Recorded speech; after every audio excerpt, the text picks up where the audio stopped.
ఎంత మధురమైనది యెహోవా నామము. మీ అందరికీ ప్రభు రక్షకుడైన యేసుక్రీస్తు వారి నామంలో వందనాలు తెలియజేస్తూ ఉన్నాము. ఆత్మీయ ఎదుగుదలను గురించి మనము అధ్యయనం చేస్తూ ఉన్నాము. మానవుడు కేవలము శరీరం మాత్రమే కాదు, మానవుడు శరీరము ఇతర జీవులకి ఎలాగైతే ఉంటుందో ఈ శరీరములో ప్రాణము అయితే ఇతర జీవులకు లేనట్లుగా మానవునికి ఆత్మను కూడా దేవుడు ఇవ్వటం జరిగింది అనేటువంటి విషయాన్ని మనం గమనిస్తూ ఉన్నాం. ఆదికాండం మనం గమనించేటప్పుడు 1వ అధ్యాయం 26వ వచనంలో దేవుడు మన స్వరూపమందు మన పోలిక చొప్పున నరులను చేయుదుము అని చెప్పినటువంటి ఆ మాటలో దేవుని స్వరూపం ఎలాగైతే ఉందో అలా మానవుడు మాత్రమే సృజించబడ్డాడు. లోకంలో ఎన్నో జీవులు ఉన్నప్పటికీ కూడా వాటికి దేవుని యొక్క స్వరూపం అనేటువంటిది లేదు, అంటే దేవుని రూపంలో అవి చేయబడలేదు. దేవుని యొక్క రూపాన్ని మనం గమనించినప్పుడు యోహాను సువార్త 4వ అధ్యాయం 24వ వచనంలో చెప్తూ ఉంటాడు, దేవుడు ఆత్మ అని. కాబట్టి దేవుడు ఎలాగైతే ఆత్మగా ఉన్నాడో అలాగనే మానవునికి కూడా దేవుడు ఆత్మని ఇవ్వటం జరిగింది, ఆత్మగా మానవుని చేశాడు. అయితే దేవునికి లేనిది మానవునికి దేవుడిచ్చింది ఏమిటి అంటే, దేవునికి మనకున్నట్లుగా రక్తమాంసములు కలిగినటువంటి ఈ శరీరం అనేటువంటిది లేదు. అయితే ఈ రక్తమాంసములు కలిగినటువంటి శరీరాన్ని దేవుడు మనకి ఇచ్చాడు. ఈ రక్తమాంసములు కలిగినటువంటి శరీరములో ఆ దేవుని స్వరూపంలో ఉన్నటువంటి ఆత్మను ఉంచాడు. ఇతర జీవులకు ఆ శరీరం ఉంటుంది, శరీరంలో ప్రాణం ఉంటుంది. మానవునికి శరీరములో ప్రాణముతో పాటు ఆత్మ కూడా ఉంటుంది. అయితే లోకములో ఒక సగటు మనిషిని గనుక గమనించినట్లయితే వాళ్ళకి శరీరాన్ని గురించి తెలుసు, శరీరంలో ఉండేటువంటి ప్రాణాన్ని గురించి తెలుసు. ఎంతసేపటికి కూడా ఏమి తిందాం, ఏమి తాగుదాం, ఏమి ధరించుకుందాం అని ఈ శరీరాన్ని గురించి ఆలోచన చేస్తారు, కానీ మన లోపల ఉన్నటువంటి మరొక ముఖ్యమైనటువంటి ఆ ఆత్మను గురించి ఆలోచన చేయరు. ఎప్పుడైతే దేవుని వాక్యాన్ని మనం గమనించేటప్పుడు మానవునికి ఉన్నటువంటి ఆ ఉన్నతమైనటువంటి ఆత్మను గురించి మనం తెలుసుకోగలుగుతాం. కాబట్టి మనకు శరీరం ఎలా ఉందో ఆత్మ కూడా ఉంది. శరీరము అనేటువంటిది మానవుని యొక్క జీవితానికి ముగింపు కాదంటే, ప్రాణం ఈ శరీరంలో నుంచి వెళ్ళిపోయింది అంటే అది ముగింపు ఎంత మాత్రం కూడా కాదు. అది ఎలా మనకు అర్థమవుతుందంటే, ఆత్మ ఉంది అనే విషయం తెలిస్తేనే. ఆత్మను గురించి మనకు తెలియదు అనుకోండి, ఎప్పుడైతే ప్రాణము శరీరాన్ని వదిలి వెళ్ళిపోతుందో అది ముగింపు అని భావిస్తాం. కానీ ఎప్పుడైతే ఆత్మ ఉంది అనే విషయం మనకు అర్థమవుతుందో, ప్రాణము శరీరాన్ని విడిచి వెళ్ళిపోయినప్పటికీ కూడా, అంటే ఈ ఆత్మ శరీరం నుంచి వెళ్ళిపోయినప్పటికీ కూడా అవి నిత్యము అలానే ఉంటాయనేటువంటి విషయం మనకు అర్థమవుతుంది. ప్రసంగి గ్రంథం 12వ అధ్యాయం 7వ వచనంలో చెప్తూ ఉంటాడు, మరణంలో ఏం జరుగుతుంది అనే విషయం చెప్తూ, మొన్నైనది వెనుకటి వలనే మరల భూమికి చేరును, ఆత్మ దాన్ని దయచేసిన దేవుని యొద్దకు మరలపోవును అని అంటూ ఉంటాడు. కాబట్టి ఆత్మకు ముగింపు లేదు. మనిషి యొక్క జీవితము అంటే ఆత్మకు ముగింపు ఉండదు. కేవలము శరీరంలో నుంచి ప్రాణము ఆత్మ బయటికి వెళ్ళిపోతుంది, కానీ ఆత్మకు ముగింపు అనేటువంటిది ఉండదు. కాబట్టి ఆత్మ అనేటువంటిది నిత్యము ఉండేది అనే విషయాన్ని మనం గమనించాలి. ఎప్పుడైతే ఆత్మ నిత్యము ఉంటుంది అని గమనించామో, ఎక్కడ ఉంటుంది అది? నిత్యము ఉంటుందంటే ఎక్కడ ఉంటుంది? ఉదాహరణకి ఎవరైనా మనకు ఫోన్ చేసి మీరు ఎక్కడ ఉన్నారు అంటే నేను ఎక్కడా లేను అని అన్నాం అనుకోండి, ఒప్పుకుంటారా? నేను ఎక్కడా లేను అంటే ఎక్కడో చోట ఉండాలి కదా. ఇప్పుడు ఆత్మ అనేటువంటిది శరీరాన్ని వదిలిపెట్టిన తర్వాత కూడా అది ఉంటుంది, నిత్యము ఉంటుందంటే ఎక్కడ ఉంటుంది? ఎక్కడా ఉండదు అంటే కుదరదు కదా, ఎక్కడో చోట ఉండాలి కదా. కాబట్టి ఎవరైతే బైబిల్ని అన్వేషిస్తూ ఉంటారో వాటికి ఖచ్చితమైనటువంటి సమాధానాలు దొరుకుతూ ఉంటాయి. ఆత్మ ఈ భూమిని వదిలిపెట్టిన తర్వాత మృతుల లోకం అనేటువంటిది ఒకటి ఉంటుంది, అక్కడికి వెళ్ళిపోతుంది. అక్కడ క్రీస్తు ప్రభు యొక్క రాకడ వరకు, రెండో రాకడ వరకు ఆ మృతుల లోకంలోని ఆత్మలన్నీ ఉంటాయి. మనము దెస్సలోనికి రాసిన మొదటి పత్రిక 4వ అధ్యాయం 13 నుంచి 17 వచనాలు మనం చదివేటప్పుడు క్రీస్తు యొక్క రెండో రాకడలో ఏం జరుగుతుందంటే, ఆ మృతుల లోకంలో ఉన్న ఆత్మలన్నింటినీ కూడా ఆయన వెంటబెట్టుకొని రావటం జరుగుతుంది. అంతేకాదు భూమి మీద బ్రతికి ఉన్నటువంటి మనమందరం కూడా మారిపోతాం, అందరము కూడా వెళ్ళి మనం తీర్పులో నిలబడతాం. కాబట్టి మన యొక్క జీవితము మరణం తర్వాత ఏం జరుగుతుందని బైబిల్ చాలా స్పష్టంగా తెలియజేస్తుంది. అంతేకాదు మన జీవితం మనం ఎట్లా జీవించామో దాని చొప్పున మనకు తీర్పు తీర్చబడుతుంది. ఆ ప్రతిఫలాన్ని మనం అందరం కూడా పొందుతాం. కొరింథీయులకు రాసిన 2వ పత్రిక 5వ అధ్యాయం 10వ వచనంలో చెప్తూ ఉంటాడు. అయితే మనము ఈ భూమి మీద జీవించేటువంటి జీవితము మన క్రియల చొప్పున మనం ప్రతిఫలం పొందితే ఖచ్చితంగా మనము మంచి ప్రతిఫలాన్ని పొందటానికి సిద్ధపడాలి. ఈ భూమి మీద మనం ఉండగానే మన జీవితంలో కేవలము శరీరాన్ని గురించి, ఆహారం గురించి, వస్త్రాల గురించి మాత్రమే కాకుండా మన ఆత్మను గురించి కూడా మనం ఆలోచన చేయాలి. ఎందుకంటే నిత్యత్వంలో ఉండేటువంటిది ఆత్మ నిత్యము ఉంటుంది. కాబట్టి ఈ ఆత్మ దేవుని దగ్గరకు చేరుకునే దానికి మనం కృషి చేయాలి. ఏం చేయగలుగుతామో అని అడుగుతారు కొందరు. ఏం చేయగలుగుతామంటే శరీరానికి ఎలాగైతే ఎదుగుదల ఉంటుందో అలాగనే ఆత్మ కూడా ఎదుగుదల ఉంటుంది. కాబట్టి ఈ ఆత్మ యొక్క ఎదుగుదల మీద మనం దృష్టి పెట్టాలి. మనము దైవ స్వభావంలోనికి మనం ఎదగవలసినటువంటి అవసరం ఉంది. బైబిల్లో దీని గురించి చాలా స్పష్టంగా తెలియజేస్తూ మన ఆత్మ ఎలా ఎదుగుతుంది, ఆత్మ ఎదగాలంటే మనం ఏం చేయాలి అనే విషయాన్ని చెప్తూ ఉంటాడు. ఎఫెసీయులకు రాసిన పత్రిక 4వ అధ్యాయం మనం గమనించాం. 11వ వచనం మనం చూసినప్పుడు మనమందరము కూడా ఎంత ఎదగాలి అనేటువంటి విషయాన్ని గురించి అపోస్తులైనటువంటి పౌలు ఎఫెసులో ఉన్నటువంటి క్రైస్తవులు, వాస్తవంగా మీరు గమనించినప్పుడు ఈ ఎఫెసు పట్టణం అనేటువంటిది విగ్రహారాధన చేసేటువంటి పట్టణము. అటువంటి పట్టణంలో ఉన్నటువంటి ప్రజలు మార్పు చెందారు. ఇప్పుడు వాళ్ళని ఏం కోరుకుంటున్నాడు అంటే మనమందరము విశ్వాస విషయంలోనో దేవుని కుమారుని గురించిన జ్ఞాన విషయంలోనూ ఏకత్వం పొంది సంపూర్ణ పురుషులు మగ వరకు, అనగా క్రీస్తు కలిగిన సంపూర్ణతకు సమానమైన సంపూర్ణత గలవార మగ వరకు. అంటే అన్యులు వీరు క్రైస్తవులైనప్పుడు వారు ఎంత ఎదగాలి అనేటువంటి చెప్తూ ఉన్నాడు. కాబట్టి ఈ లోకంలో ఉన్నటువంటి ప్రతి మనిషికి ఈరోజు మనం ఏదైనా చదువుకునేటప్పుడు ఒక క్లాసులో ఉన్నామనుకోండి, ఒక స్టూడెంట్గా అందరికీ 100 మార్కులు వస్తాయంటే రావు. కానీ అందరూ పాస్ మార్క్ కొరకైతే కష్టపడుతూ ఉంటారు ఖచ్చితంగా. అప్పుడప్పుడు నేను చెప్తూ ఉంటాను, ఇక్కడ పాస్ మార్క్ ఏమిటి అంటే అందరూ క్రీస్తులాగా అవ్వాలి. అంటే ఒక రకంగా అందరికీ 100 రావాల్సిందే. కొంతమంది ముందే మాకు 100 రావులేండి, మేము 35 మార్కులతో సరిపెట్టుకునే వాళ్ళం. ఎప్పుడైతే 35 అని 35 కృషి చేస్తారో ఒకటి తగ్గి 34 వచ్చింది. ఎందుకంటే వాళ్ళ గోలే అది కదా. ఎప్పుడైతే మనం ఒక హయ్యర్ గోల్ పెట్టుకుంటామో, మీరు ఎప్పుడైనా సరే ఒక చెట్టుకి ఏదైనా ఒక కాయ ఉందనుకోండి, ఒక రాయి అక్కడికి విసరాలి అని అనుకున్నారు. విసరాలి అనుకుంటే అక్కడికి వెళ్లకుండా కిందకి వెళ్తూ ఉంటుంది. దానికంటే పైకి ఎప్పుడు వెళ్ళదు. ఎప్పుడైనా ఒకవేళ అదుపు తప్పి వెళ్తుందేమో కానీ, ఎందుకంటే మన గురే అంతవరకు ఉంది. మ్యాక్సిమం అంతవరకు రీచ్ అవ్వాలనే చూస్తాం, ఇంకా అంతకంటే పైకి వెళ్ళాం. అందుకని అదే ఒకవేళ మన గురే పైకి పెట్టుకున్నాం అనుకోండి, పైకి పెట్టుకుంటే అక్కడ దాకా వెళ్ళగలుగుతాం. 35 మార్కులే గురి పెట్టుకున్న వాళ్ళకి 36 ఎలాగూ రావు. ఎందుకంటే వాళ్ళ గురే 35 కాబట్టి 35 వస్తే నాకు వచ్చేసి అని ఫీల్ అవుతూ ఉంటారు. కొంతమంది సంబరం చేసుకుంటూ ఉంటారు. కానీ మనం క్రైస్తవ జీవితంలో అలా కాదు. మనమందరము అని అంటున్నాడు, మనమందరము కూడా సంపూర్ణ పురుషులం అవ్వాలి. క్రీస్తుకు కలిగినటువంటి సంపూర్ణతకు సమానమైన సంపూర్ణత. కాబట్టి నేనేదో ఆదివారం వచ్చి వెళ్ళిపోతాను సరిపోతుంది లేండి, మీరంటే సేవకులు, మీరు బైబిల్ చదువుకోండి, మీరు నేర్చుకోండి, మీరు ఎదగండి అంటే పరలోకం సేవకుల కొరకే చేశాడా? విశ్వాసుల కొరకు కాదా? సేవకుల కొరకే పరలోకమా? విశ్వాసుల కొరకు కాదా? కాబట్టి బైబిల్ అనేటువంటిది సేవకులు ఎంత చదివి నేర్చుకుంటారో విశ్వాసులు అంతే చదివి నేర్చుకోవాలి. సేవకులు ఎంతవరకు ఎదగాలో విశ్వాసులు అంతవరకు ఎదగాలి. అందరి గోలు అంటే సేవకుల గోలైనా విశ్వాసుల గోలైనా అందరి యొక్క గురి ఏమిటి అంటే క్రీస్తు కలిగిన సంపూర్ణతకు సమానమైన సంపూర్ణత. అది స్త్రీలైనా పురుషులైనా బీదలైనా ధనవంతులైనా ఎడ్యుకేటెడ్ అయినా అన్ఎడ్యుకేటెడ్ అయినా ప్రతి ఒక్కరికి కూడా ఒకటే గురి. కొంతమంది అంటూ ఉంటారు, మేము చదువు రాని వాళ్ళం కదండి, మాకు బైబిల్ చదవ తెలియదు కదా, అందుకని మేము వెనకబడ్డామని. నేను అప్పుడప్పుడు చెప్తాను, ఈ మాట మా దగ్గర అన్నారు కాబట్టి సరిపోయింది. రేపు తీర్పు దినంలో నించొని మేము చదువు రాని వాళ్ళం కదండి, చదువు రాదు కాబట్టి మేము వెనకబడ్డామని దేవుని దగ్గర అన్నారనుకోండి, దేవుడు ఒప్పుకోడు. అక్కడ దీనికి ఎక్స్క్యూజ్ అనేటువంటిది ఉండదు. ఇప్పుడు మీరు చదువు రాలేదని చికెన్ తింటలేదా, చదువు రాలేదని మటన్ తింటలేదా, చదువు రాలేదని బిర్యానీ తింటలేదా? మేము చదువు రాని వాళ్ళం కదండి, మాకు చికెన్ వద్దు, మాకు బిర్యానీ వద్దు, మీరు చదువుకున్న వాళ్ళు అన్నీ తినండి అంటారా? బంతిలో కూర్చున్నారనుకోండి, చదువుకున్న వాళ్ళకి ఏముంది, చదువు రాని వాళ్ళకి మాకు ఏం తక్కువ ఉందని అడుగుతారు. వాళ్ళకున్నట్టే మాకు నోరు ఉంది, వాళ్ళకున్నట్లే మాకు కడుపు ఉంది, మాకు ఎందుకు పెట్టరని అడుగుతారు. అవునా కాదా? కాబట్టి వాళ్ళకున్నట్లే మనకి నోరు, వాళ్ళకున్నట్లే మనకి కడుపు, ఇన్ని తెలివితేటలు మనకున్నాయి కదా. మరి చదువుకున్న వాళ్ళకి చదువు లేని వాళ్ళకి ఏమిటి వ్యత్యాసం? క్రీస్తులాగా ఎదగటానికి ఏమిటి వ్యత్యాసం?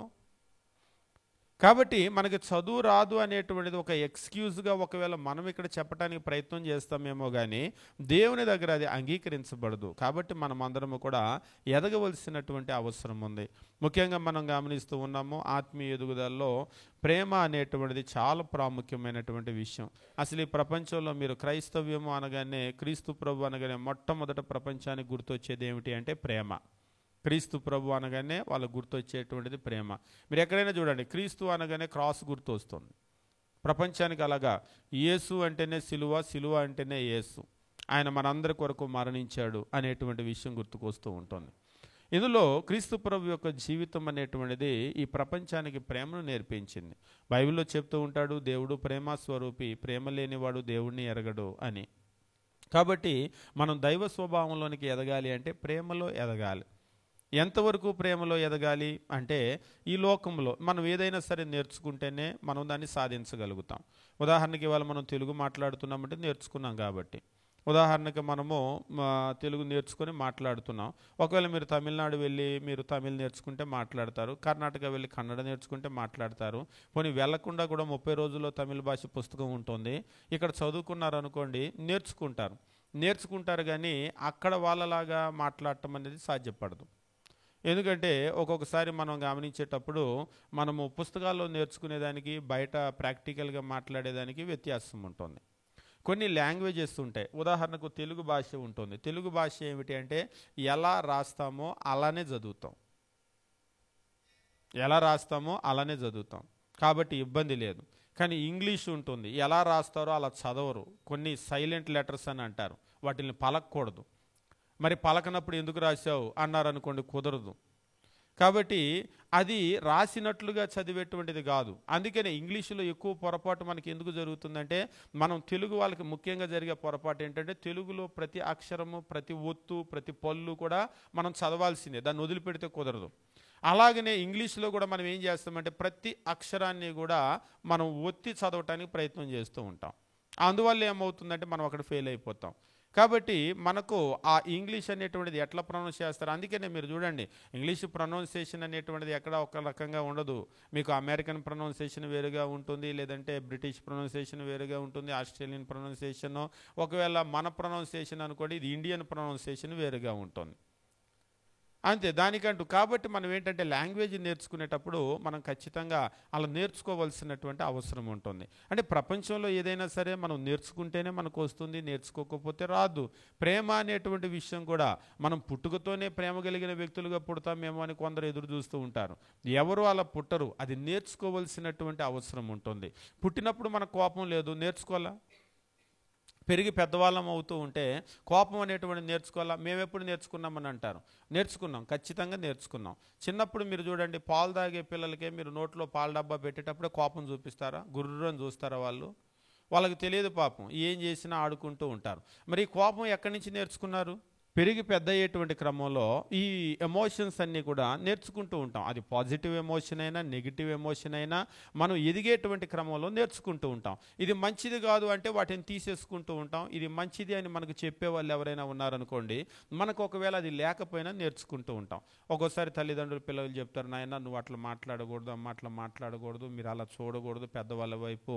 ఇవాళ చూడండి, చిన్నపిల్లలే కానీ ఒకవేళ పిలిచారనుకోండి అట్లా చూస్తూ ఉంటారు, గుర్రని చూస్తూ ఉంటారు. అందుకనే పెద్దవాళ్ళు కూడా ఎందుకులే వాళ్ళు అలా చూస్తున్నారు, మర్యాద పోతుంది అందరి ముందు అని చెప్పేసి వాళ్ళని పిలవటం లేదు, పలకరించడం లేదు. కాబట్టి మనం మంచి చెడు అనేటువంటిది కొంతమంది ఏం చేస్తారంటే తల్లిదండ్రులు చేసే పొరపాటు, నువ్వు అట్లా చూడకూడదు, ఆ చూపు తప్పు అని చెప్పటం లేదు. ఇవాళ నా వైపు చూసావు ఓకే, రేపు ఒకవేళ నువ్వు స్కూల్కి వెళ్తావు, టీచర్ వైపు అట్లా చూస్తే ఊరుకుంటారా? ఏం చేస్తారు? ఒకవేళ కాలేజీకి వెళ్తావు, రేపు ఉద్యోగంలో జాయిన్ అవుతావు, మీ బాస్ వైపు అలా గుర్రని చూస్తావు, ఇంట్లో చూసినట్టు చూసి అలవాటైంది కదా. ఏం చేస్తాడు ఆయన? ఇంట్లో అమ్మా నాన్న సహించారని అందరూ సహించరు కదా. కాబట్టి అది మనం నేర్పుతూ ఉన్నామనుకోండి, వాళ్ళు వాటిని అలవర్చుకుంటారు. కాబట్టి పుట్టుకతో మనకి రావు, ఏవైతే నేర్చుకుంటున్నామో అవి వస్తాయి, మంచి కానీ చెడు కానీ. అలాగనే ప్రేమ అనేటువంటిది కూడా ఏమిటి అంటే మనం నేర్చుకోవాలి. మనం నేర్చుకున్నప్పుడు అది మనకు వస్తుంది. నేర్చుకోవటము అంటే మనం బాగా నేర్పే వాళ్ళ దగ్గర నేర్చుకోవాలి. ఎప్పుడు కూడా వాళ్ళకే రాదనుకోండి, వాళ్ళకే రాకపోతే వాళ్ళ దగ్గర నేర్చుకుంటే మనకు కూడా రాదు. కాబట్టి మనం నేర్చుకునేటప్పుడు ప్రేమ ఎవరు బాగా నేర్పగలరు ప్రపంచంలో అంటే దేవుడి కంటే ప్రేమను నేర్పగలిగిన వ్యక్తి ఈ ప్రపంచంలో ఎవరు కూడా లేరు. మనం గమనించాము, బైబిల్లో గమనించినప్పుడు తండ్రి, కుమారుడు, పరిశుద్ధాత్మ ప్రేమ అనేటువంటి విషయంలో కూడా దేవుని దగ్గర దెస్సలోనిక క్రైస్తవులు దేవుని దగ్గర ప్రేమను నేర్చుకున్నారు. అందుకనే వాళ్ళు ఏం చేశారంటే ఆ దెస్సలోనిక క్రైస్తవులు ఆ ప్రాంతం అంతా కూడా వాళ్ళు ప్రేమించటం అనేటువంటిది జరిగింది. అంత విస్తారంగా వాళ్ళ ప్రేమ అనేటువంటిది ఎలా వృద్ధి చెందింది, దానికి కలిగినటువంటి కారణం ఏంటి అని మనం గమనించినప్పుడు వాళ్ళు ప్రేమను నేర్చుకున్నప్పుడు వాళ్ళు దేవుని దగ్గర నేర్చుకున్నారు. అందుకనే మాసిదోనియా అంతా కూడా వాళ్ళ యొక్క ప్రేమ అనేటువంటిది వ్యాప్తి చెందింది. ఈరోజు మనం కూడా దేవుని దగ్గర ప్రేమను నేర్చుకున్నాం అనుకోండి, మనం దాన్ని చేయగలుగుతాం. అలా కాకుండా లోకంలో మనం ఎవరి దగ్గర నేర్చుకుంటే, ఉదాహరణ కొంతమంది ఉంటారు, వాళ్ళు ఏం చేస్తారంటే మా వాళ్ళకే పెడతాం, ఎవరికి పెట్టమని అంటారు.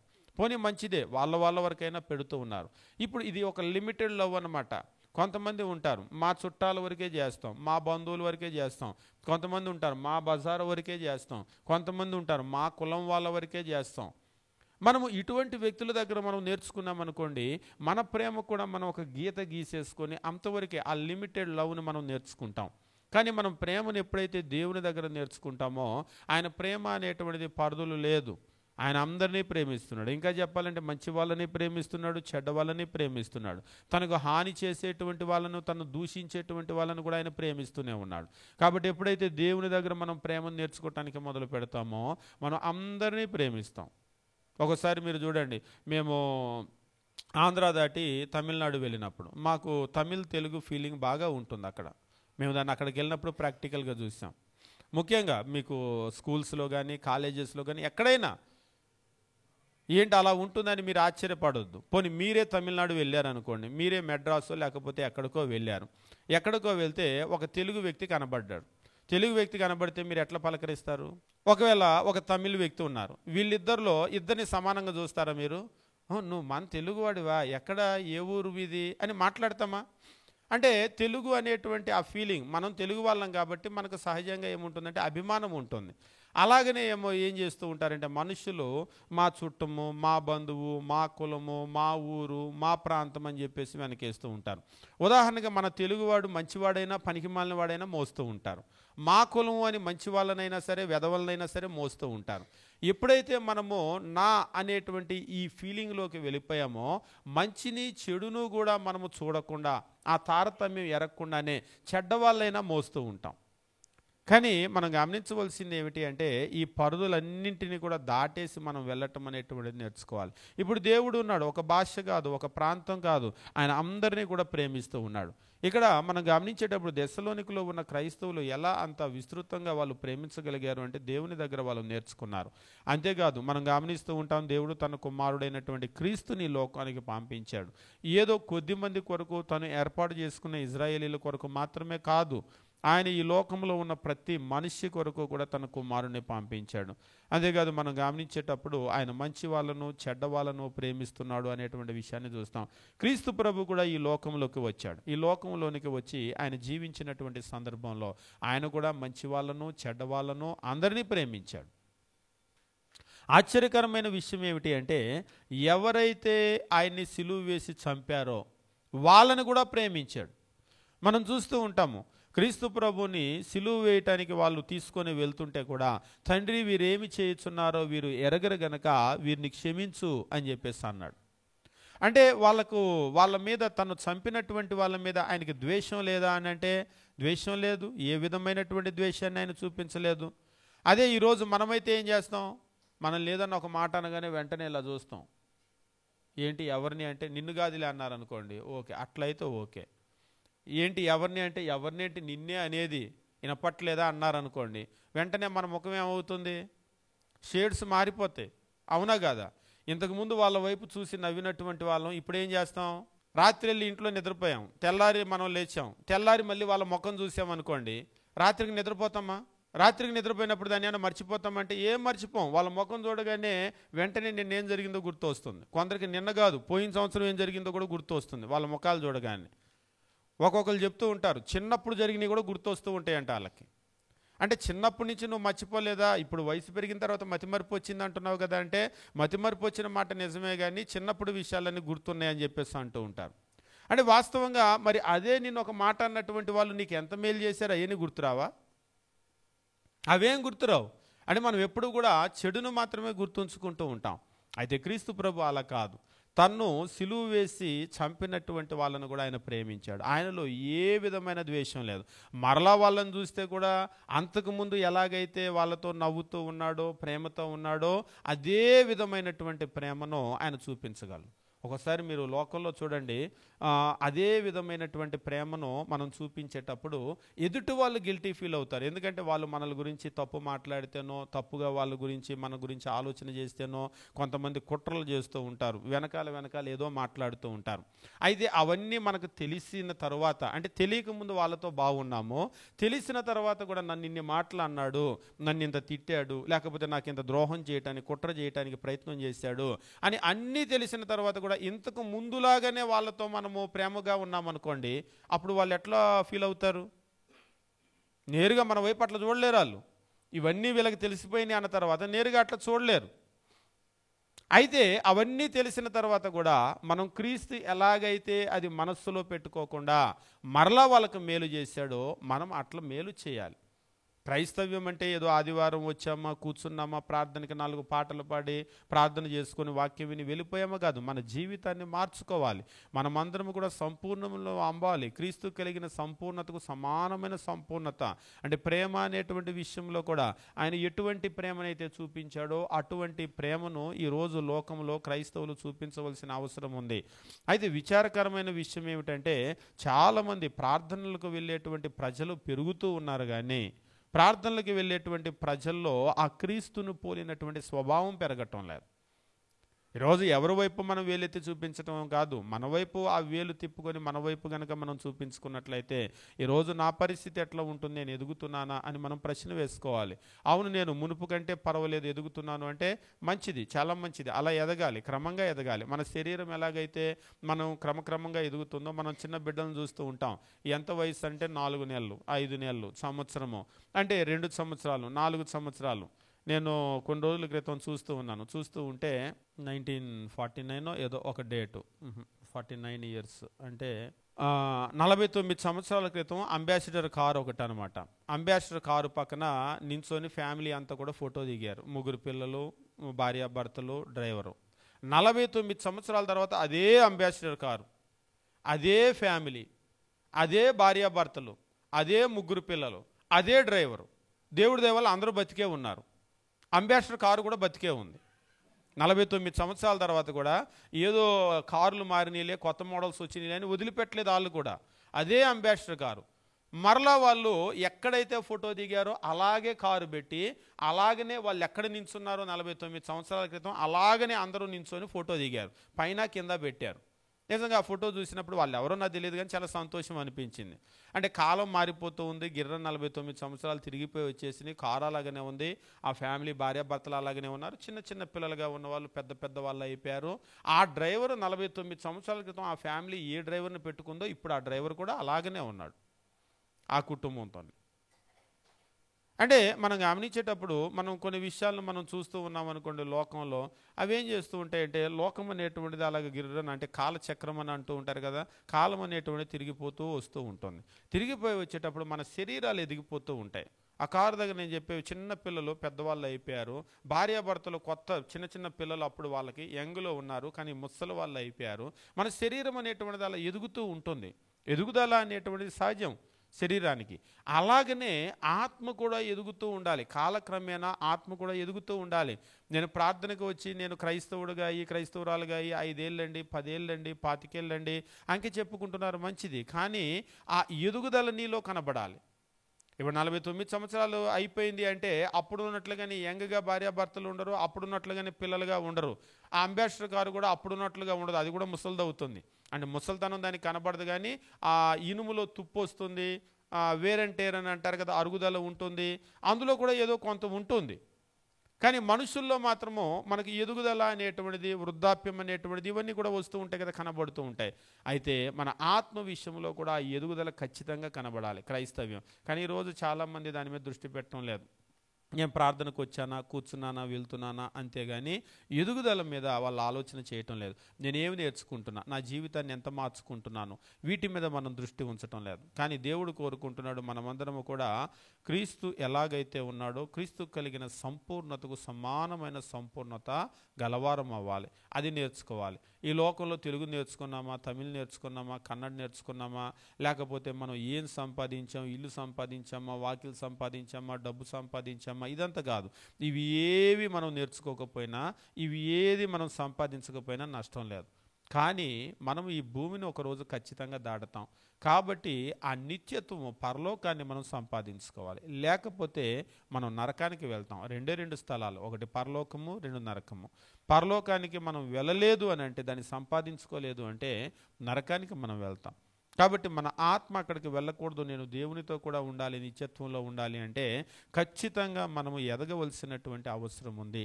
ఎవరైతే ఎదిగారో ఆ ఎదిగినటువంటి వారు మాత్రమే దేవుని దగ్గరకు చేరుకునేటువంటి అవకాశం ఉంటుంది. కాబట్టి ప్రేమ అనేటువంటి విషయము మనం నేర్చుకోవాలి. దేవుడు మనకు ప్రేమించడం నేర్పించాడు బైబిల్లో. క్రీస్తు ప్రభువును కూడా చూసినప్పుడు మనం ఆయన దాన్ని ఏమంటారంటే ఫుల్ మెజర్ అనమాట, అంటే నిండు కొలత అని అంటూ ఉంటాం కదా. ప్రేమ అనేటువంటి విషయం కనుక వస్తే క్రీస్తు ప్రభు తన ప్రాణాన్నే ఇచ్చేశాడు.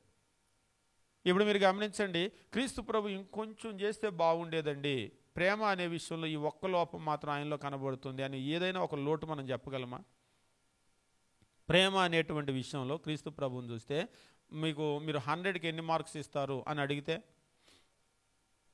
100కి 100. ఆయనలో ఇంకా ఏ విధం 0.0001% కూడా ఇది లోటు అని చెప్పడానికి లేదు.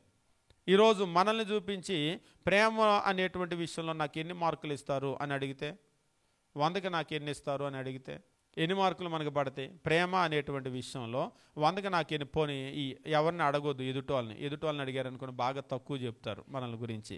పోనీ మనల్ని గురించి మనమే అడిగి ప్రేమ అనేటువంటి విషయంలో నాకు ఎన్ని మార్కులు పడతాయి అని మన మనస్సాక్షిని అడగండి. ఎన్ని మార్కులు ఇస్తుంది? దానికైతే కరెక్ట్గా తెలుసు.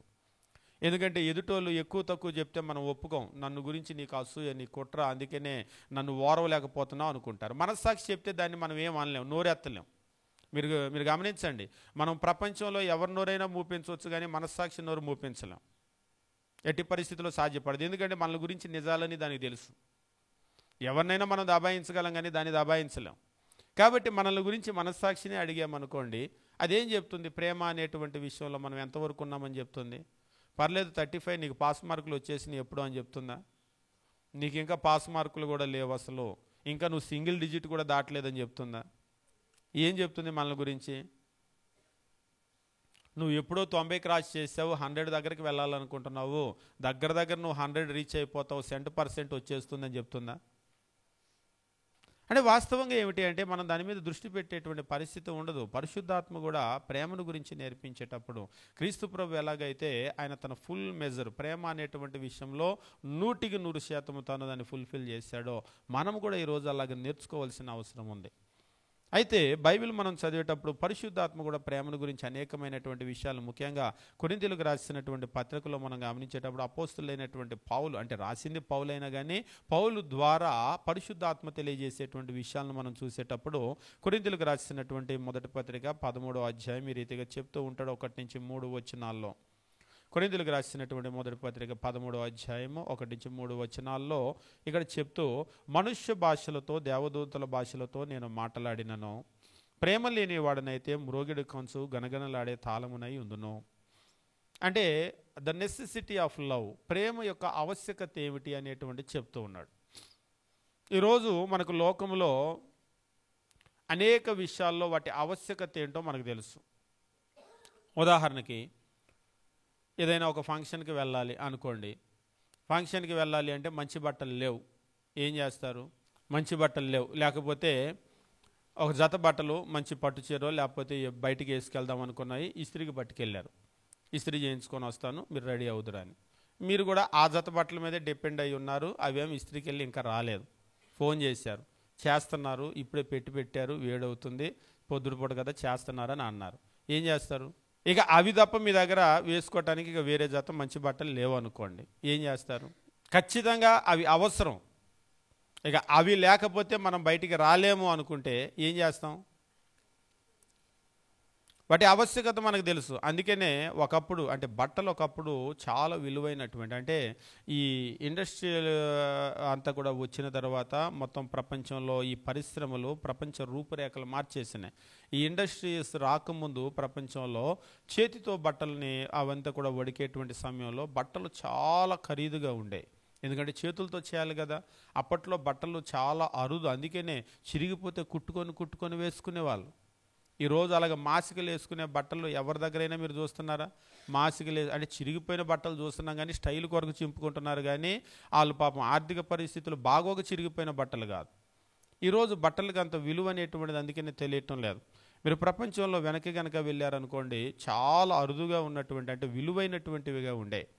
ఈరోజు బట్టల యొక్క విలువ తెలుసు కాబట్టి మనం ఏం చేస్తున్నాం అంటే చాలా బట్టలు పెట్టుకుంటూ ఉన్నాం. బయటికి వెళ్ళాలంటే చాలా బట్టలు ఉంటాయి. ఇంటి విలువ తెలుసు కాబట్టి ఇల్లు ఏర్పాటు చేసుకుంటూ ఉన్నారు. అలాగనే చదువు, ఉద్యోగము, అలాగనే సంపాదన, ఇవన్నీ ఏర్పాటు చేసుకుంటూ ఉన్నారు. అయితే ప్రశ్న ఏమిటి అంటే వీటన్నింటి యొక్క విలువ మనకు తెలుస్తుంది కాబట్టి వాటిని సంపాదించుకుంటున్నాం. ముఖ్యంగా పిల్లల్ని కూడా స్కూల్కి పంపించేటప్పుడు ఆ ఎర్లీ స్టేజ్లో వాళ్ళకి చదువు విలువ తెలియదు.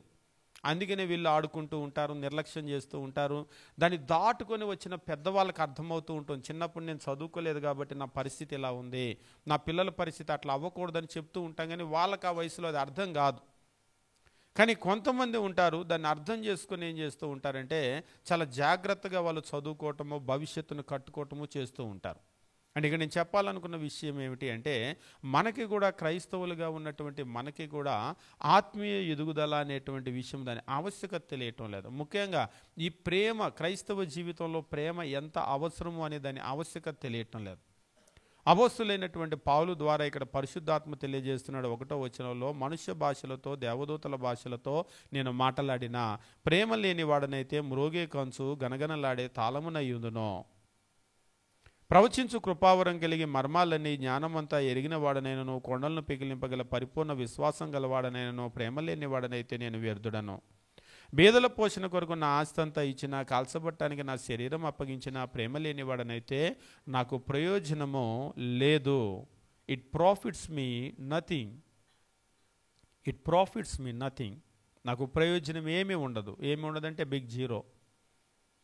అంటే ఈ 3 వచనాలు మనం గమనించేటప్పుడు ప్రేమ లేకపోతే మనకు ప్రయోజనం ఏమీ లేదు.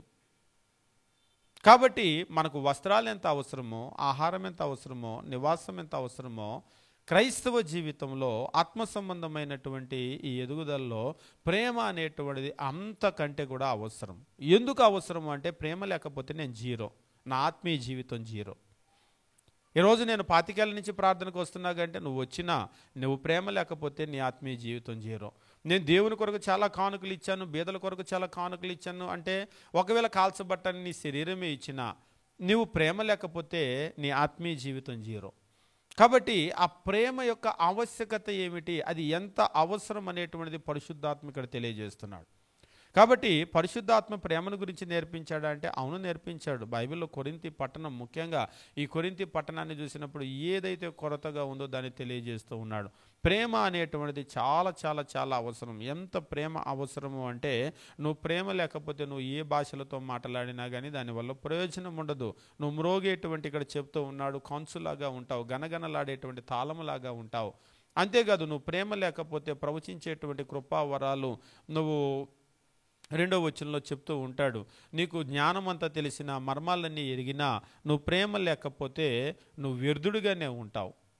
3వ వచనంలో చెప్తూ ఉంటాడు, నువ్వు కాల్చబట్టానికి నీ శరీరం ఇచ్చినా కానీ ప్రేమ లేకపోతే నీకు ప్రయోజనం ఏమీ కూడా లేదు. కాబట్టి ప్రేమను గురించి పరిశుద్ధాత్మ ఏమి నేర్పిస్తున్నాడు అంటే ప్రేమ లేకపోతే మన ఆత్మీయ జీవితం అనేటువంటిది ఒక సున్నా. ఈరోజు నేను ఎంత ప్రార్థనకు వచ్చాను, నాకు ఎన్ని పాటలు వచ్చు, నాకు ఎన్ని ట్యూన్లు బాగా వచ్చు, నా గాత్రం ఎలా ఉంది, నేను మోకరిస్తే నేను చాలాసేపు ప్రార్థన చేస్తాను, నేను మోకరించి నేను ఆ మోకాళ్ళన్నీ కాయలు కాసినాయి. ఏ కాయలు కాసినా కానీ ప్రేమ లేకపోతే మాత్రం సున్నా. నువ్వు ఎన్ని పాటలు పాడినా, నీకెంత మంచి గాత్రం ఉన్నా ప్రేమ లేకపోతే సున్నా. అంతేకాదు నువ్వెంత పెద్ద ప్రసంగికుడు అయినా, నువ్వెంత పెద్ద ప్రసంగం చెప్పినా, సేవకులైనా సరే ప్రేమ లేకపోతే సున్నా.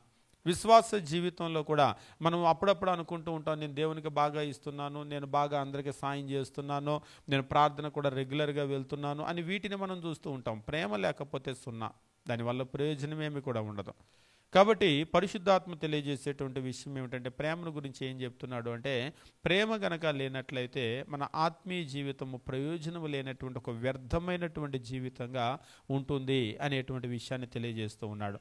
4వ వచనం నుండి 8వ వచనం వరకు మనము గమనించేటప్పుడు ఆ ప్రేమ అనేటువంటి దాని యొక్క అర్థం ఏమిటి, నిజమైనటువంటి అర్థం ఏమిటి అనేటువంటిది తెలియజేస్తూ ఉన్నాడు. అంటే లోకానికి నిజంగా ప్రేమ అంటే ఏంటో తెలియదు. అంటే ప్రేమ తెలియకుండా ఉంటుందా అని అనుకుంటూ ఉంటారు. అంటే నిజమైన ప్రేమ ఏంటో తెలియదు.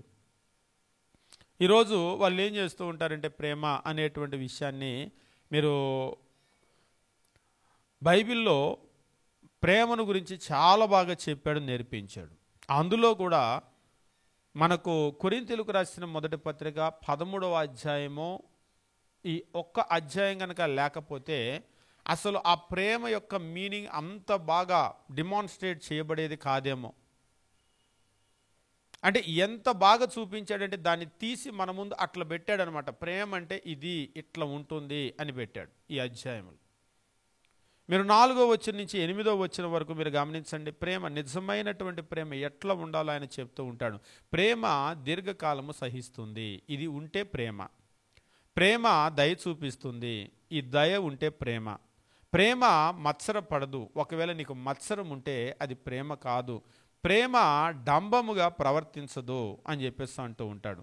అంటే డంబముగా ఎప్పుడైతే నువ్వు ప్రవర్తించావో అది ప్రేమ కాదు, అది ఉప్పొంగదు. ఉప్పొంగేటువంటి పరిస్థితికి ఉంది అని కనుక అంటే అది ప్రేమ కాదు. అమర్యాదగా నడుచుకోదు, నడుచుకుంది అంటే అది ప్రేమ కాదు. స్వప్రయోజనాన్ని విచారించుకొనదు, స్వప్రయోజనాన్ని ఆలోచన చేస్తున్నావంటే అది ప్రేమ కాదు. త్వరగా కోప్పడదు, కోపం వస్తుంది అంటే అక్కడ ప్రేమ లేదు. అపకారాన్ని మనస్సులో ఉంచుకోదు, ఉంచుకుంది అంటే అది ప్రేమ కాదు. దుర్నీతి విషయమై సంతోషపడక సత్యమందు సంతోషించును, కానీ దుర్నీతి యందు నువ్వు సంతోషపడుతున్నావు అంటే అది ప్రేమ కాదు. అన్నిటినీ తాలుకొనును, తాళలేకపోతుంది అంటే అది ప్రేమ కాదు. అన్నిటినీ నమ్మును, నమ్మటం లేదు అంటే అది ప్రేమ కాదు. మీరు కావాలంటే గమనించండి, మీరు ప్రేమిస్తే మీరు నమ్ముతారు. పిల్లల్ని చూడండి, నమ్ముతూ ఉంటాం. కారణం ఏమిటి? ప్రేమే. అందుకనే ఊరంతా తెలిసిన తర్వాత వాళ్ళ గురించి చెడు ఏమన్నా ఉంటే లాస్ట్లో మనకు తెలుస్తుంది. అప్పుడు అంటే చెప్పుంటారు, మీ పిల్లలు అలాగే, మీ పిల్లలు ఇలాగని. మనం నమ్మం అది. నా పిల్లల గురించి నాకు తెలుసు పో అంటాం మనం. ఏంటి అంటే ఆ ప్రేమ అనేటువంటిది మనల్ని నమ్మనివ్వదు వాళ్ళని గురించి. ఇక్కడ చెప్తూ ఉన్నాడు, ప్రేమ అనేటువంటిది అన్నిటినీ తాలును, అన్నిటినీ నమ్మును, అన్నిటినీ నిరీక్షించును, అన్నిటినీ ఓర్చును. మనం ఓర్చుకోలేకపోతున్నామంటే అది ప్రేమ కాదు. 8లో చెప్తూ ఉంటాడు, ప్రేమ అనేటువంటిది శాశ్వత కాలం ఉంటుంది. ప్రవచనాలైనా నిరర్ధకమైపోతాయి, భాషలైనా నిలిచిపోతాయి, జ్ఞానమైన నిరర్ధకమైపోతుంది, కానీ ప్రేమ శాశ్వత కాలం ఉంటుంది. అంటే ఈ ప్రేమ అనేటువంటిది ప్రవచనాల కంటే గొప్పది, భాషల కంటే గొప్పది, జ్ఞానం కంటే కూడా గొప్పది. ఈ ప్రేమ అనేటువంటిది, నిజమైనటువంటి ప్రేమ ఎట్లా ఉంటుంది, ఎట్లా ఉండాలి అనేటువంటిది చాలా బాగా వివరిస్తూ ఉన్నాడు.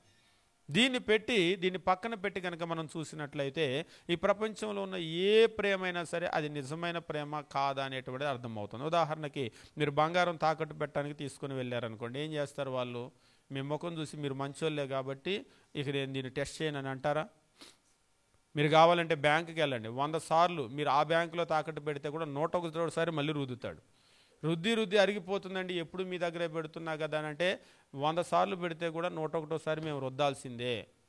అరిగిపోతుంది అనుకుంటే మీరు పట్టుకెళ్ళిపోండి, రుద్దకుండా మాత్రం మేము తీసుకోలేమని అంటారు. అంటే టెస్ట్ చేయాల్సిందే, ఎన్నిసార్లు వస్తే అన్నిసార్లు పరీక్షించాల్సిందే. ఆ పరీక్ష చేసిన తర్వాతే అది బంగారం అని రూఢి చేసుకున్న తర్వాత లోపల పెట్టుకుంటూ ఉంటారు. ఒకవేళ ఆ పరీక్ష చేయకపోతే, ఈరోజు ప్రేమ అనేటువంటిది కూడా లోకములో మనం ఏదో చూసి ప్రేమ అని అనుకుంటాం. ఈ పరీక్ష దగ్గర పెట్టండి. కొరింథీయులకు రాసిన మొదటి పత్రిక 13వ అధ్యాయం 4 నుంచి 8 వచనాల్లో ఉన్నటువంటి ఈ గుణాల దగ్గర పక్కన పెట్టండి, ఆ ప్రేమను పరీక్షకు పెట్టండి. అప్పుడు ఆ ప్రేమ నిలబడింది అనుకోండి, అది నిజమైన ప్రేమ. అది ఒకవేళ నిలబడకపోతే అది నిజమైన ప్రేమ కాదు. ఇప్పుడు ఉదాహరణకి క్రీస్తు ప్రభు యొక్క ప్రేమను తీసుకొని వచ్చి ఇక్కడ పెట్టండి. ఇక్కడ పెడితే అది నిలబడుతుందా, నిలబడదా? ఇదిగోండి క్రీస్తు ప్రేమ ఫలానా వచనాన్ని అది ఫుల్ఫిల్ చేయలేకపోతుంది, నెరవేర్చలేకపోతుంది. కాబట్టి ఆయన ప్రేమ ప్రేమ కాదు అని చెప్పడానికి ఒక్కసారి మరలా 4 నుంచి 8 వచనాలన్నీ కూడా మీరు గమనించండి. నిజమైనటువంటి ప్రేమలో ఏముండాలి? అది దీర్ఘకాలం సహించాలి, దయ చూపించాలి, మత్సరపడకూడదు, డంబంగా ప్రవర్తించకూడదు, ఉప్పొంగకూడదు, అమర్యాదగా నడుచుకోకూడదు, స్వప్రయోజనాన్ని విచారించుకోకూడదు, త్వరగా కోప్పడకూడదు, అపకారాన్ని మనసులో ఉంచుకోకూడదు, దుర్నీతి విషయమై సంతోషపడకూడదు, సత్యమందే సంతోషపడాలి, అన్నిటినీ తాలుకోవాలి, అన్నిటినీ నమ్మాలి, అన్నిటినీ నిరీక్షించాలి, అన్నిటినీ ఓర్చుకోవాలి. నిజంగా ఆయన ఎట్లా ఉన్నాడో చూడండి. ఆయన మన మీద ఆయనకున్న నిరీక్షణ ఏంటో చూడండి. మనము పనికి మాలిన వాళ్ళము అంటే నెంబర్ 1. మనం ఒప్పుకోమేమో కానీ మనం నెంబర్ 1. అపోస్తులైన పౌలు ఒప్పుకున్నాడు. పాపులలో ప్రధాన పాపిని అని అంటాడు. అంటే నేను ర్యాంక్ 1 అని ఆయన చెప్పాడు. అంత పనికి మాలినోడు నేనని చెప్పాడు. నిజంగానే మనం ఒప్పుకోం కానీ మనం ఏదో పనికి వచ్చే వాళ్ళం అని అనుకుంటాం కానీ పనికి మాలిన వాళ్ళము అంటే మనం నెంబర్ 1గానే ఉంటాం. ఇలాంటి పనికి మాలిన వాళ్ళను గురించి ఆయనకున్న నిరీక్షణ ఎంత గొప్పదో చూడండి. ఎంత గొప్పదో. ఒక్కోసారి మీరు తల్లిదండ్రుల్ని ఫీజు కట్టమంటే మొత్తం కట్టరు వాళ్ళు. నువ్వు చేరరా ముందు, నువ్వు చేరు ముందు, నేను కొంత కడతాను, నువ్వు వెళ్తే నేను తర్వాత కడతాను. ఎందుకంటే వాడి మీద నమ్మకం ఉండదు, ఉంటాడో ఎక్కొడతాడో అని. మీరు ఒక్కోసారి మీరు పిల్లల మీద పెట్టుబడి పెట్టేటప్పుడు కూడా, ఎందుకంటే వాళ్ళ మనస్తత్వం తెలుసు కదా, వాళ్ళు చేస్తారో చేయరు. కొన్ని మొదలు పెడతారు కానీ చేయరు. కానీ క్రీస్తు ప్రభుకి మన మీద ఎంత నమ్మకం అంటే ఆయన ఏదో డబ్బు కాదు, ముందే తన ప్రాణాన్ని పెట్టేశాడు. తన ప్రాణాన్ని మన కొరకు పెట్టాడు. అసలు మన గురించి ఆయన నిరీక్షణ ఏంటి? మనం మారుతామని ఆయనకి ఎంత నమ్మకమో చూడండి. మారుతాం, ఖచ్చితంగా మారుతాం. ఎంతవరకు మారుతాం? మన బోటోలు పక్కనుంటే చెప్పేవాళ్ళం, ప్రభువా నీ పెట్టుబడి దండగైద్ది, ఈ పనికిమాల గురించి పెట్టకో, ఏంటి నువ్వు ప్రాణం పెట్టేస్తున్నావు వాళ్ళ గురించి, 100 1000 అంటే పెట్టొచ్చు కానీ వీళ్ళు పనికిమాలలో మారు, వీళ్ళు దయచేసి నీ ప్రాణం పెట్టొద్దు, నేను నీకు ఇచ్చే సలహా ఇది, నువ్వు వింటే విను లేకపోతే లేదని చెప్పేవాళ్ళు. కానీ ఆయన నమ్మకం ఏంటో చూడండి, మన మీద ఆయన నిరీక్షణ ఏంటో చూడండి.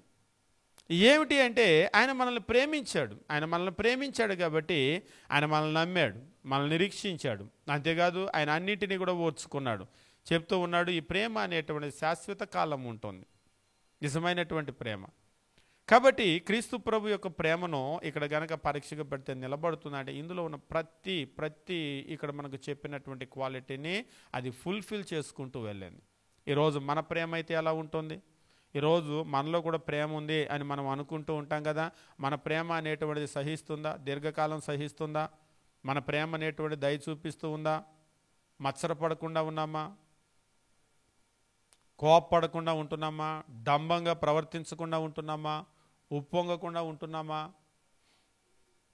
నిజంగా మనం కనుక చూసినట్లయితే మన ప్రేమ అనేటువంటిది ప్రేమే కాదు, కానీ దాన్ని మనం ప్రేమ కాని దాన్ని మనం ప్రేమ అని అనుకుంటున్నాం. లోకం అనుకుంటుంది, లోకం అలానే అనుకుంటుంది. ఒక గ్రీటింగ్ కార్డు రాస్తాడు, ఐ లవ్ యూ అని. ఏంటంటే నేను ప్రేమిస్తున్నాను. అది ప్రేమను అనుకునే వాళ్ళు ఉన్నారు. లేకపోతే ఒక ఫ్లవర్ ఒక బొకేనో ఇస్తారు, ఏంటంటే ఐ లవ్ యూ అంటారు, నేను మిమ్మల్ని ప్రేమిస్తున్నాను. అది ప్రేమను అనుకునే వాళ్ళు ఉన్నారు. ఈ ప్రపంచానికి నిజమైనటువంటి ప్రేమకు అర్థం తెలియదు. ఏదో ఒక గిఫ్ట్ ఇస్తారు, ఏదో ఒక వస్తువు కొని ఇస్తారు, ఏంటంటే ప్రేమను అంటూ ఉంటారు. నిజంగా ప్రపంచానికి ప్రేమ అనేటువంటి దానికి అర్థమే తెలియదు. నిజమైనటువంటి ప్రేమ ఎట్లా ఉంటుంది అనేటువంటి నిజంగా ఎంత తక్కువ ఈ వచనాలలో ఎంత ఎక్కువ సమాచారం ఇవ్వాలో ప్రేమను గురించి అంత బాగా ఇచ్చారు. నిజంగా 4 నుంచి 8 వచనాల్లో ఎంత తక్కువ, మీకు ఇక్కడ కనుక వచనాలను చూసినట్లయితే ఎంత తక్కువ వచనాలలో, లేదంటే మనకు చిన్నప్పుడు కూడా మనం చదువుకునేటప్పుడు మనకి షార్ట్ ఆన్సర్స్ అని లేకపోతే ఎస్ఏ అని చెప్పేసి మనకు ఉంటూ ఉంటాయి. క్వశ్చన్స్ ఇచ్చేటప్పుడు కొన్నిటికి 2 మార్కులు, మనకు పెద్దగా అది కొండవీడి చాంతాడంత రాయకూడదు. కానీ కొన్ని ఎస్ఏ క్వశ్చన్స్ ఉంటాయి, వాటికి షార్ట్ ఆన్సర్ 2 లైన్లో రాయకూడదు, రాస్తే మార్కులు వేయరు. కానీ ఒక్కొక్కసారి కొంతమంది ఏం చేస్తూ ఉంటారంటే ఎంత పెద్ద క్వశ్చన్ అయినా సరే, అంటే 15 మార్క్స్కి వచ్చేటువంటి లేకపోతే పెద్ద ఎస్ఏ క్వశ్చన్ని అది షార్ట్ క్వశ్చన్గా అడిగారు అనుకోండి, షార్ట్ ఆన్సర్ రాయమని అడిగారు అనుకోండి, వాళ్ళు ఏం చేస్తారంటే అంత దాన్ని కుదించి 2 లైన్లో రాయగలుగుతారు చాలా బాగా. ఇక్కడ ప్రేమను గురించి కూడా చూసేటప్పుడు, ప్రేమను గురించి చెప్పాలంటే అది ఒక మహాసముద్రం. దాన్ని ఎంత బాగా చెప్పాడు ఒక 4 వచనాల్లో. అసలు నిజమైన ప్రేమ ఎట్లా ఉంటుంది అనేటువంటిది. అప్పుడప్పుడు అనిపిస్తూ ఉంటుంది, అసలు కొరింథీయులకు రాసిన మొదటి పత్రికలో 13వ అధ్యాయమే లేకపోతే నిజమైన ప్రేమ ఎట్లా ఉంటుంది అనేటువంటిది అర్థం కాకుండా ఉండేది. అంటే బైబిల్లో మిగిలిన విషయాలు చూసినప్పుడు మనం దాన్ని నేర్చుకునే పరిస్థితి ఉంటుంది, కానీ ఇంత క్లుప్తమైనటువంటి సమాచారం ఒక దగ్గర మాత్రము మనకు అది దొరికేది కాదు. కాబట్టి పరిశుద్ధాత్మ ఎంత బాగా నేర్పించాడంటే ప్రేమ అనేటువంటి దాని యొక్క ఆవశ్యకతను నేర్పించాడు. 1-3 వచనాల్లో కొరింథీయులకు రాసిన మొదటి పత్రిక 4-8 వచనాల్లో ఈ నిజమైనటువంటి ప్రేమ యొక్క అర్థం ఏమిటి అనేటువంటి చూపించాడు, అది ఎట్లా ఉంటుంది అనేటువంటి చూపించాడు. ఇక తర్వాత 9-12 వచనాల్లో ఈ ప్రేమ అనేటువంటిది ఎంతకాలం ఉంటుంది అనేటువంటి విషయాన్ని గురించి తెలియజేస్తూ ఆయన చెప్తూ ఉంటాడు, మనం కొంత మట్టుకు ఎరుగుదము, కొంత మట్టుకు ప్రవచించుచున్నాం, కానీ పూర్ణమైనది వచ్చినప్పుడు పూర్ణము కానిది నిరర్ధకం అవుతుంది. నేను పిల్లవాడినై ఉన్నప్పుడు పిల్లవాని వలె మాట్లాడాను, పిల్లవాని వలె తలంచాను, పిల్లవాని వలె యోచించాను. ఇప్పుడు పెద్దవాడినే పిల్లవాని చేష్టలు మానివేశాను. అంటే ఒకప్పుడు పిల్లవాడిని, ఇప్పుడు నేను పెద్దవాడిని అయ్యాను, నేను పరిపూర్ణ అవుతాను అనేటువంటి విషయం. ఇప్పుడు అద్దంలో చూచినట్టు సూచనగా చూస్తున్నాము, అప్పుడు ముఖాముఖిగా చూస్తాము, ఇప్పుడు కొంత మట్టికే ఎరిగి ఉన్నాము, అప్పుడు నేను పూర్తిగా ఎరగబడిన ప్రకారము పూర్తిగా ఎరుగుదును అని అంటూ ఉన్నాడు. కాగా విశ్వాసము, నిరీక్షణ, ప్రేమ ఈ 3ను నిలుచును, వీటిలో శ్రేష్టమైనది ప్రేమే. కాబట్టి అల్టిమేట్గా నిలబడేది ఏమిటి అంటే ప్రేమే. ఏదైతే శాశ్వతంగా ఉంటుందో దాన్ని మనం సంపాదించుకోవాలి. ఈరోజు మనం డబ్బు అంటున్నాం, కానీ డబ్బు శాశ్వతమైనది కాదు, వస్తూ ఉంటుంది, పోతూ ఉంటుంది. ఈ లోకంలో మనం స్థలాలు, పొలాలు, ఏదో అని అనుకుంటున్నాం, కానీ ఇవన్నీ శాశ్వతమైనవి కావు, వస్తూ ఉంటాయి, పోతూ ఉంటాయి. కానీ ప్రేమ అనేటువంటిది అది శ్రేష్టమైనటువంటిది, అది శాశ్వతంగా ఉండిపోయేటువంటిది. దాన్ని మనం సంపాదించుకోవాల్సినటువంటి అవసరం ఉంది. ఏదైతే విలువైనదో ఆ విలువైనటువంటి దాన్ని మనం సంపాదించుకోవాలి. ఈరోజు ప్రపంచం ఉంది చూడండి, విలువైన దాన్ని గురించి సంపాదించుకోవటానికే ప్రయాసపడుతూ ఉంటారు. ఈరోజు మనము ఉదయం లేచిన దగ్గర నుంచి రాత్రి వరకు మనం దేని కొరకు కష్టపడతాం? ఉదయం నుంచి సాయంత్రం వరకు కూలి పని చేస్తాం అనుకోండి. మనం సాయంత్రం అయ్యేసరికి ఆ రోడ్డు మీద ఉన్న 4 రాళ్ళు తెచ్చి ఇచ్చాడు, ఇది వాళ్ళని కూలి ఇల్లు అన్నాడు, తీసుకుంటామా? ఏం చేస్తాం? ఉదయం నుంచి సాయంత్రం వరకు కష్టపడ్డారు అనుకోండి, ఆ రోడ్డు మీద ఉన్నటువంటి 4 రాళ్ళు తీసుకొని వచ్చి ఇది వాళ్ళని కూలి పట్టుకెళ్ళని అన్నారు అనుకోండి, ఏం చేస్తారు? మీకు తెలియదు ఏం చేస్తారు? ఆ రాళ్ళు తీసుకెళ్లరా? మీరు ఇచ్చారు కాబట్టి తీసుకుంటున్నాను, ఇంకొకరైతే తీసుకునేవాడిని కాదని తీసుకెళ్తారు ఆ రాళ్ళు? ఏం చేస్తారు ఆ రాళ్ళు? లేదు, నువ్వు ఖచ్చితంగా ఈ రాళ్ళు తీసుకెళ్లాల్సిందే, ఎందుకంటే నేనేమి ఇవ్వలేను అని అన్నారు అనుకోండి, ఇసిరి పడేస్తారు అక్కడే. ఇంకా మనం బయటికి చెప్పట్లేదు, కానీ మొహం మీద కొట్టొస్తాం, అవి నువ్వే ఉంచుకొని, అంతే కదా. మొహం మీద కొట్టేసాం, నువ్వే ఉంచుకొని. ఆ తర్వాత చెప్పాడు, ఏమి రాళ్ళు అనుకుంటున్నావు? రంగు రాళ్ళు అయ్యని చెప్పాడు. అప్పుడేం చేస్తాం? నేను ఇసిరేసాను, ఏం అనుకోవద్దు, మీరు ఇవ్వండి ఆ రాళ్ళని. అక్కడే ఏది వద్దని ఇసిరేసావు కదా, సరే పర్లేదులే, నీకు ఇచ్చేస్తా, ఒక 200 400 ఇచ్చేస్తాను, వెళ్ళే నా రాళ్ళు నాకు ఇచ్చే రంగు రాళ్ళు అంటే అట్లేం అనుకోదు. నేను ఇసిరేసానని మీరేం అనుకోదు, మీరేం ఏది ఫీల్ అవ్వద్దని సారీ చెప్పి, అవసరమైతే 10 సార్లు సారీ చెప్పి ఆ రంగు రాళ్ళని ఎత్తుకొని వస్తాం. అసలు ఈ రంగురాళ్ళు కాదు, అందులో డైమండ్ ఉంది, రుద్దితే డైమండ్ బయటకు వస్తుందంటే అవసరమైతే కాళ్ళు పట్టుకుంటాం, మీ కాళ్ళు పట్టుకుంటాం, నా రాళ్ళు నాకు ఇచ్చేయండి, నేను విలువ తెలియక ఇసిరేసాను, బుద్ధి లేనివాడిని, బుద్ధి తక్కువని, ఎప్పుడు ఇలాంటి పనులే చేస్తుంటా నేను, ఆవేశం ఎక్కువ నాకు. లేదు ఒకసారి ఇసిరేసిన తర్వాత నేను ఇవ్వనంటే మీరు ఇచ్చేదాకా కాళ్ళు పట్టుకొని నేను లేవని, నేను పైకి అంటాం. అంటే ఎందుకు మనం మారిపోయామంటే దాని విలువ అనేటువంటిది ఎప్పుడైతే తెలిసిపోయిందో, దాని విలువ తెలిసేసరికి ఏంటంటే మన లోపల నుంచి మన మనసు చెప్తూ ఉంటుంది, నువ్వు కాళ్ళు పట్టుకొని అయినా సరే అవి సంపాదించుకొని ఇంటికి వెళ్ళాను. అవును, నిజంగా ప్రతి మనిషి కూడా ఈరోజు పొద్దున లేచిన దగ్గర నుంచి రాత్రి వరకు మనం ఏవి విలువైనవో వాటి కొరకు మనము కష్టపడుతూ ఉంటాం. మీకు పిల్లలు కూడా చూడండి, పిల్లలకి ఈ చదువు నాకు విలువైనది అని తెలిస్తే మనం బలవంతంగా కూర్చోబెట్టాల్సిన అవసరం లేదు, వాళ్ళేదని సంపాదించుకుంటారు. ఒకసారి చూడండి, కొంచెం వయసు వచ్చిన తర్వాత ఈ ఉద్యోగం మంచిది అని తెలిస్తే దాని కొరకు చాలా కష్టపడుతూ ఉంటారు. ఈరోజు స్టేట్ గవర్నమెంట్, సెంట్రల్ గవర్నమెంట్ అన్నారనుకోండి, ఏ జాబ్ కొరకు ప్రిఫర్ చేస్తారు? State government. ఎందుకంటే మన రాష్ట్రాన్ని సేవ చేయటం అంటే మనకి ఇష్టం. సెంట్రల్ గవర్నమెంట్ అంటారు, ఎందుకు సెంట్రల్ గవర్నమెంట్? ఎందుకంటే ఉద్యోగంలో బెనిఫిట్ కనుక చూసుకున్నట్లయితే దీనికంటే వాళ్ళకి ఎక్కువ బెనిఫిట్ ఉంటుంది. కాబట్టి వెంటనే మనం ఏం చేస్తామంటే ఏది విలువైనది అనేటువంటిది బేరీజు వేసుకొని మనం ఏం చేస్తామంటే ఏది విలువైనదో దాన్ని సంపాదించుకోవటానికి, ఒక చదువైనా ఒక ఉద్యోగమైనా. ఇప్పుడు ఒక స్థలం కొనాలనుకున్నాం అనుకోండి, స్థలం కొనాలనుకుంటే అందరూ వచ్చి టౌన్లలో ఎందుకు కొంటారు స్థలాలు? ఇప్పుడు వాళ్ళ ఊర్లో, ఇప్పుడు టౌన్లో ఉండే వాళ్ళందరూ టౌన్కి చెందిన వాళ్ళు కాదు, ఎక్కడి నుంచో చదువుకోవటానికో ఉద్యోగానికో వ్యాపారానికో వచ్చేవాళ్ళు. ఇప్పుడు వీళ్ళకి 4 రూపాయలు కనుక సంపాదించుకున్నారనుకోండి, టౌన్లో స్థలం కొనుక్కుంటారా, వెళ్ళి వాళ్ళ సొంత ఊర్లో పల్లెటూరులో స్థలం కొనుక్కుంటారా? మీరు టౌన్లో ఉన్న వాళ్ళందరినీ చూడండి, సొంత ఊర్లో పల్లెటూరులో ఉన్న స్థలాలు పొలాలు అమ్మీ వచ్చి ఇక్కడ కొనుక్కుంటారు. ఎందుకు? ఇవి చాలా విలువైనవి, ఇవి అమాంతం పెరిగిపోతాయి. మీకు మీ పల్లెటూరులో 25 ఏళ్ళు ఉన్నా కానీ స్థలం ధర పెరగదు. అక్కడ ఇల్లు కట్టుకుంటే కూడా అద్దెకి ఇస్తానంటే వచ్చేవాళ్ళు ఉండరు. కొన్ని ఊర్లలో అసలు అద్దెకి ఇస్తానంటే వచ్చేవాళ్ళు లేరు ఇప్పటికి కూడా. అదే టౌన్ అయితే మీ స్థలం ధర పెరిగిపోతుంది, అమాంతం రెట్టింపు అయిపోతుంది. కాబట్టి ఏం చేస్తూ ఉంటామంటే ఏది విలువైనది అనేటువంటిది తెలుసుకొని దాన్ని మనం సంపాదించుకుంటాం. అంటే మీరు ఇక్కడే కాదు, మీరు చదువుకున్నటువంటి వాళ్ళు కదా, అనాగరికులైన మనుషులు, ఇంకా చెప్పాలంటే అడవిలో బట్టలు కట్టుకోవటం తెలియనటువంటి మనుషులు ఉంటారు కదా, ఆ బట్టలు కట్టుకోవటం తెలియనటువంటి అనాగరికులైనటువంటి మనుషులు కూడా అడవిలో ఇలా వెళ్తూ ఉన్నాడు, ఏదో మెరుస్తూ కనబడింది. ఏం చేస్తాడు? వెంటనే తీసుకుంటాడు దాన్ని. మీరు కావాలంటే ఆఫ్రికాలో ఉండేటువంటి కొన్ని తెగలు ఇప్పటికి కూడా ఉన్నాయి.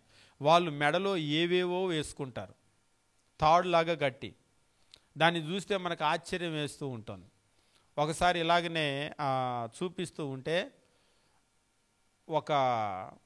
వీళ్ళు అంటే అడవుల్లో చూడటానికి వెళ్ళేటువంటి వాళ్ళు, వీళ్ళు కెమెరాలు తీసుకొని షూట్ చేసుకోవటానికి వెళ్ళేటువంటి వాళ్ళు ఉన్నారు కదా, వాళ్ళు కొన్ని వస్తువులు తీసుకొని వెళ్తారు. ఆ వస్తువులు తీసుకొని వెళ్ళిన తర్వాత అవి పడేస్తూ ఉంటాం, అంటే మనం వాడేసిన తర్వాత పడేస్తూ ఉంటాం.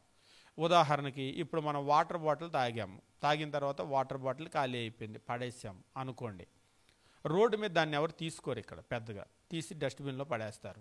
అదే మీరు అడవిలో కనుక పడేస్తారు అనుకోండి, ఏం చేస్తారు? అది అడవిలో దాకా కూడా వద్దు, మీరు పల్లెటూరులో కనుక వెళ్ళారంటే ఆ బాటిల్ అయిపోతే నాకు ఇవ్వండి అంటారు, కింద పడేసి తీసేసుకుంటారు. వెంటనే వాళ్ళు అందులో వాటర్ పట్టుకొని వెళ్తూ ఉంటారు. విలువైన దానిగా వాళ్ళు ఎంచుకుంటే వెంటనే దాన్ని తీసేసుకుంటారు. అడవుల్లో కూడా మీరు గమనించినప్పుడు ఇలాంటి వస్తువులన్నీ కూడా వాళ్ళు మొత్తం కలెక్ట్ చేసుకొని పెట్టుకుంటూ ఉంటారు. ఎందుకు అంటే అది విలువైనదిగా వాళ్ళకి అనిపించింది కాబట్టి వాళ్ళు సంపాదించుకుంటారు. విలువైనదిగా అనిపించింది అనుకోండి, తీసుకొని ముక్కుకు పెట్టుకుంటారు, చెవులకు పెట్టుకుంటారు, మెడలో కూడా వేసుకుంటూ ఉంటారు. అంటే నేను చెప్పాలనుకుంటున్నానంటే మనిషికి ఏది విలువైనది అనేటువంటిది వాళ్ళు అనుకుంటున్నారో, గ్రహిస్తున్నారో దాన్ని సంపాదించుకుంటున్నారు. అయితే మనిషికి అర్థం కాని ఒక విషయం ఏమిటంటే ఈ లోకంలో ఉన్నటువంటి ధనం కంటే, వెండి కంటే, బంగారం కంటే, ఇంకా చెప్పాలంటే పట్టణాల్లో ఉన్నటువంటి స్థలాలు పొలాల కంటే కూడా విలువైనటువంటిది ఒకటి ఉంది. అది ఏమిటి అంటే ఇక్కడ చెప్తున్నాడు 13వ అధ్యాయం మనం గమనించినప్పుడు, ప్రేమ శాశ్వత కాలం ఉండును అని చెప్పేసి అంటున్నాడు. ప్రేమ శ్రేష్టమైనటువంటిది, దీన్ని మనం సంపాదించుకోగలగాలి. ఈ ప్రేమ యొక్క విలువ గనక మనకు తెలిసినట్లయితే మనం ఈ ప్రేమను ఖచ్చితంగా సంపాదించుకోవడానికి ప్రయత్నం చేస్తూ ఉంటాం. ముఖ్యంగా ప్రతి క్రైస్తవుడు క్రైస్తవురాలను గురించి దేవుని యొక్క ఆజ్ఞ ఏమిటి అంటే మనం గమనించాం, నేను మిమ్మును ప్రేమించినట్లే మీరును ఒకరినొకరు ప్రేమించాలి అని క్రీస్తు ఆజ్ఞాపించాడు. కాబట్టి అది మనకు సలహా కాదు, మీకు ఇష్టమైతే ప్రేమించండి అనేటువంటి సలహా కాదు. మరి ఏమిటది అంటే మనమందరము కూడా ఒకరినొకరు ప్రేమించి తీరవలసిందే. ఆ ప్రేమను మనం నేర్చుకోవాల్సిందే. ఎందుకు ఆ ప్రేమను మనం నేర్చుకోవాలి అంటే ఇది దేవుని యొక్క ఆజ్ఞ, దేవుని యొక్క ఆజ్ఞ కాబట్టి మనం నేర్చుకోవాలి. కాబట్టి ఇక్కడ 13వ అధ్యాయంలో మనం గమనించేటప్పుడు పరిశుద్ధాత్మ ఇక్కడ అపోస్తులైనటువంటి పౌలు ద్వారా కొరింథీ సంఘానికి తెలియజేస్తూ ప్రేమ గనక లేకపోతే మనమంతా కూడా వ్యర్థులము అని చెప్పేసి అంటున్నాడు. ప్రయోజనం ఏమీ ఉండదు ప్రేమ లేని జీవితాలకు అని అంటున్నాడు. కాల్చబట్టానికి శరీరం ఇచ్చినా కానీ దానివల్ల ప్రయోజనం ఏమి కూడా ఉండదు. కాబట్టి ప్రేమ లేనటువంటి క్రైస్తవ జీవితం ఏమిటి అంటే అది వ్యర్థమైనది, ప్రయోజనం లేనటువంటిది. ఇంకా చెప్పాలంటే జీరో, ప్రేమ లేనటువంటి జీవితం. కాబట్టి ప్రేమను సంపాదించుకోవటం అంటే లోకంలో ఉండేటువంటి ప్రేమ కాదు, నిజమైనటువంటి ప్రేమ. 4 నుంచి 8 వచనాల్లో ఆ నిజమైనటువంటి ప్రేమ ఎట్లా ఉంటుంది అనేటువంటి విషయాన్ని తెలియజేశాడు. కాబట్టి ఆ నిజమైనటువంటి ప్రేమను మనం నేర్చుకోవాలి. అంతేకాదు మనం గమనించేటప్పుడు ఆ దేవుని ప్రేమ మనుషుల ప్రేమ మధ్య ఉండేటువంటి వ్యత్యాసాన్ని మనం ఎప్పుడు కూడా చూడగలగాలి. ముఖ్యంగా మనం గమనించేటప్పుడు దేవుని ప్రేమకు మనుషుల ప్రేమకు మధ్య ఉండేటువంటి వ్యత్యాసం అంటే ఏం చెప్పగలుగుతాం మనం? దేవుని ప్రేమకు మనుషుల ప్రేమకు మధ్య వ్యత్యాసం ఏంటో చెప్పండి అని అడిగారు అనుకోండి, ఏం చెప్తాం? ప్రేమ ఏదైనా ప్రేమ ఎక్కువ అంటామా? అను. దైవికమైన ప్రేమకు మనుషుల ప్రేమకు వ్యత్యాసం అంటే మనం ఏం చెప్పగలుగుతాం? పోనీ అట్లా అడిగితే మనకు ప్రశ్న అర్థం కాదు. అసలు మనం ఎవరినన్నా ప్రేమించాలంటే ఏం చూసి ప్రేమిస్తాం? వీళ్ళు చాలా మంచివాళ్ళు అని ప్రేమిస్తామా, లేకపోతే వాళ్ళతో అవసరం ఉంటే ప్రేమిస్తామా? కొంతమంది అయితే మరి సాయంత్రం అవసరం ఉంది అనుకుంటే పొద్దుటి నుంచి మాట్లాడతారు. వాళ్ళు మాట్లాడితేనే అర్థమైపోతుంది వెంటనే నాతో ఏదో పనిపడింది వీళ్ళకని. కొంతమంది అంతే. కొంతమంది ఎలా ఉంటారంటే ప్రతి మనిషితో కూడా రిలేషన్ కంటిన్యూ చేస్తారు. ఎందుకంటే ప్రతి మనిషితో ఏదో ఒక అవసరం వస్తుంది కాబట్టి ఆ రిలేషన్ కంటిన్యూ చేస్తూనే ఉంటారు. ముఖ్యంగా పెద్దవాళ్ళు మీరు కొంతమంది చూడండి, పనిమాల ఫోన్ చేసి ఎట్లా ఉన్నారు అని అప్పుడప్పుడు పలకరిస్తారు. ప్రత్యేకమైన కారణం ఏమి ఉండదు, ఎట్లా ఉన్నారు, కుటుంబం బాగున్నారా అని పలకరిస్తూ ఉంటారు. కానీ కొంతమంది ఉంటారు, అవసరమైంది అనుకోండి అప్పుడు ఫోన్ చేస్తారు. వాళ్ళు ఫోన్ చేస్తేనే ఏంటి ఏం పని పడింది చెప్పు నాతోటి అని మనం అనవచ్చు. ఎందుకంటే పని లేకుండా, మనతో అవసరం లేకుండా వాళ్ళు మనకి చేయరు. అంటే ఇక నేను చెప్పాలనుకున్నది ఏంటంటే మనుషుల ప్రేమ ఎట్లా ఉంటుందంటే, ఈరోజు మనం ప్రేమ అంటున్నాం కానీ మనకు ఏదైనా అవసరం ఉంటే, మనకు ఏదైనా లాభం ఉంటే వాళ్ళని మనం ప్రేమిస్తాం, లేదంటే వాళ్ళతో రిలేషన్ మనం కొనసాగిస్తాం. అసలు వాళ్ళతో నాకు ఏ అవసరం లేదనుకుంటే ఉన్న పలంగా కట్ చేసుకుని పోవతలో అని అంటాం. ఈరోజు నిజంగా మీరు కుటుంబంలో ఉండేటువంటి బంధాలను కూడా చూసినప్పుడు, బంధుత్వాలు, బాంధవ్యాలు ఇవన్నీ కూడా చూసినప్పుడు ఇవన్నీ కూడా అవసరాల మీదే నడుస్తున్నాయి. అవసరం లేదనుకుంటే అసలు ఆ చుట్టాలని, బంధువులను కూడా కలుపుకోవటం లేదు. వాళ్ళతో ఏం అవసరం, వాళ్ళ వల్ల ఏం ఉపయోగం అని నేరుగా మాట్లాడేస్తూ ఉన్నారు. కాబట్టి ఒక మనిషితో ఏదైనా అవసరం ఉంటే దానికి వీళ్ళు పెట్టే పేరు ఏంటంటే ప్రేమ. మేము ఎంత ప్రేమిస్తున్నామని. వాస్తవంగా అది ప్రేమ కాదు, అవసరం. ఇంకా చెప్పాలంటే ప్యూర్గా ఒక బిజినెస్ డీల్ అనమాట. నేను ఎంత ఇస్తాను, నాకేమిస్తాను. మీరు ఏదైనా కొట్టుకెళ్ళారనుకోండి, నేను 10 రూపాయలు ఇస్తాను, ఆ 10 రూపాయల దగ్గర వస్తువు తెచ్చుకుంటాను. లేకపోతే నేను ఒక 50 రూపాయలు ఇస్తాను, 50 రూపాయల దగ్గర వస్తువు తెచ్చుకుంటాను. 50 రూపాయలకు దగ్గర వస్తువు ఇవ్వకుండా 40 రూపాయల వస్తువే ఇచ్చాడు అనుకోండి, నా 10 నాకు మళ్ళీ తిరిగి ఇవ్వాలి. అంతే కదా.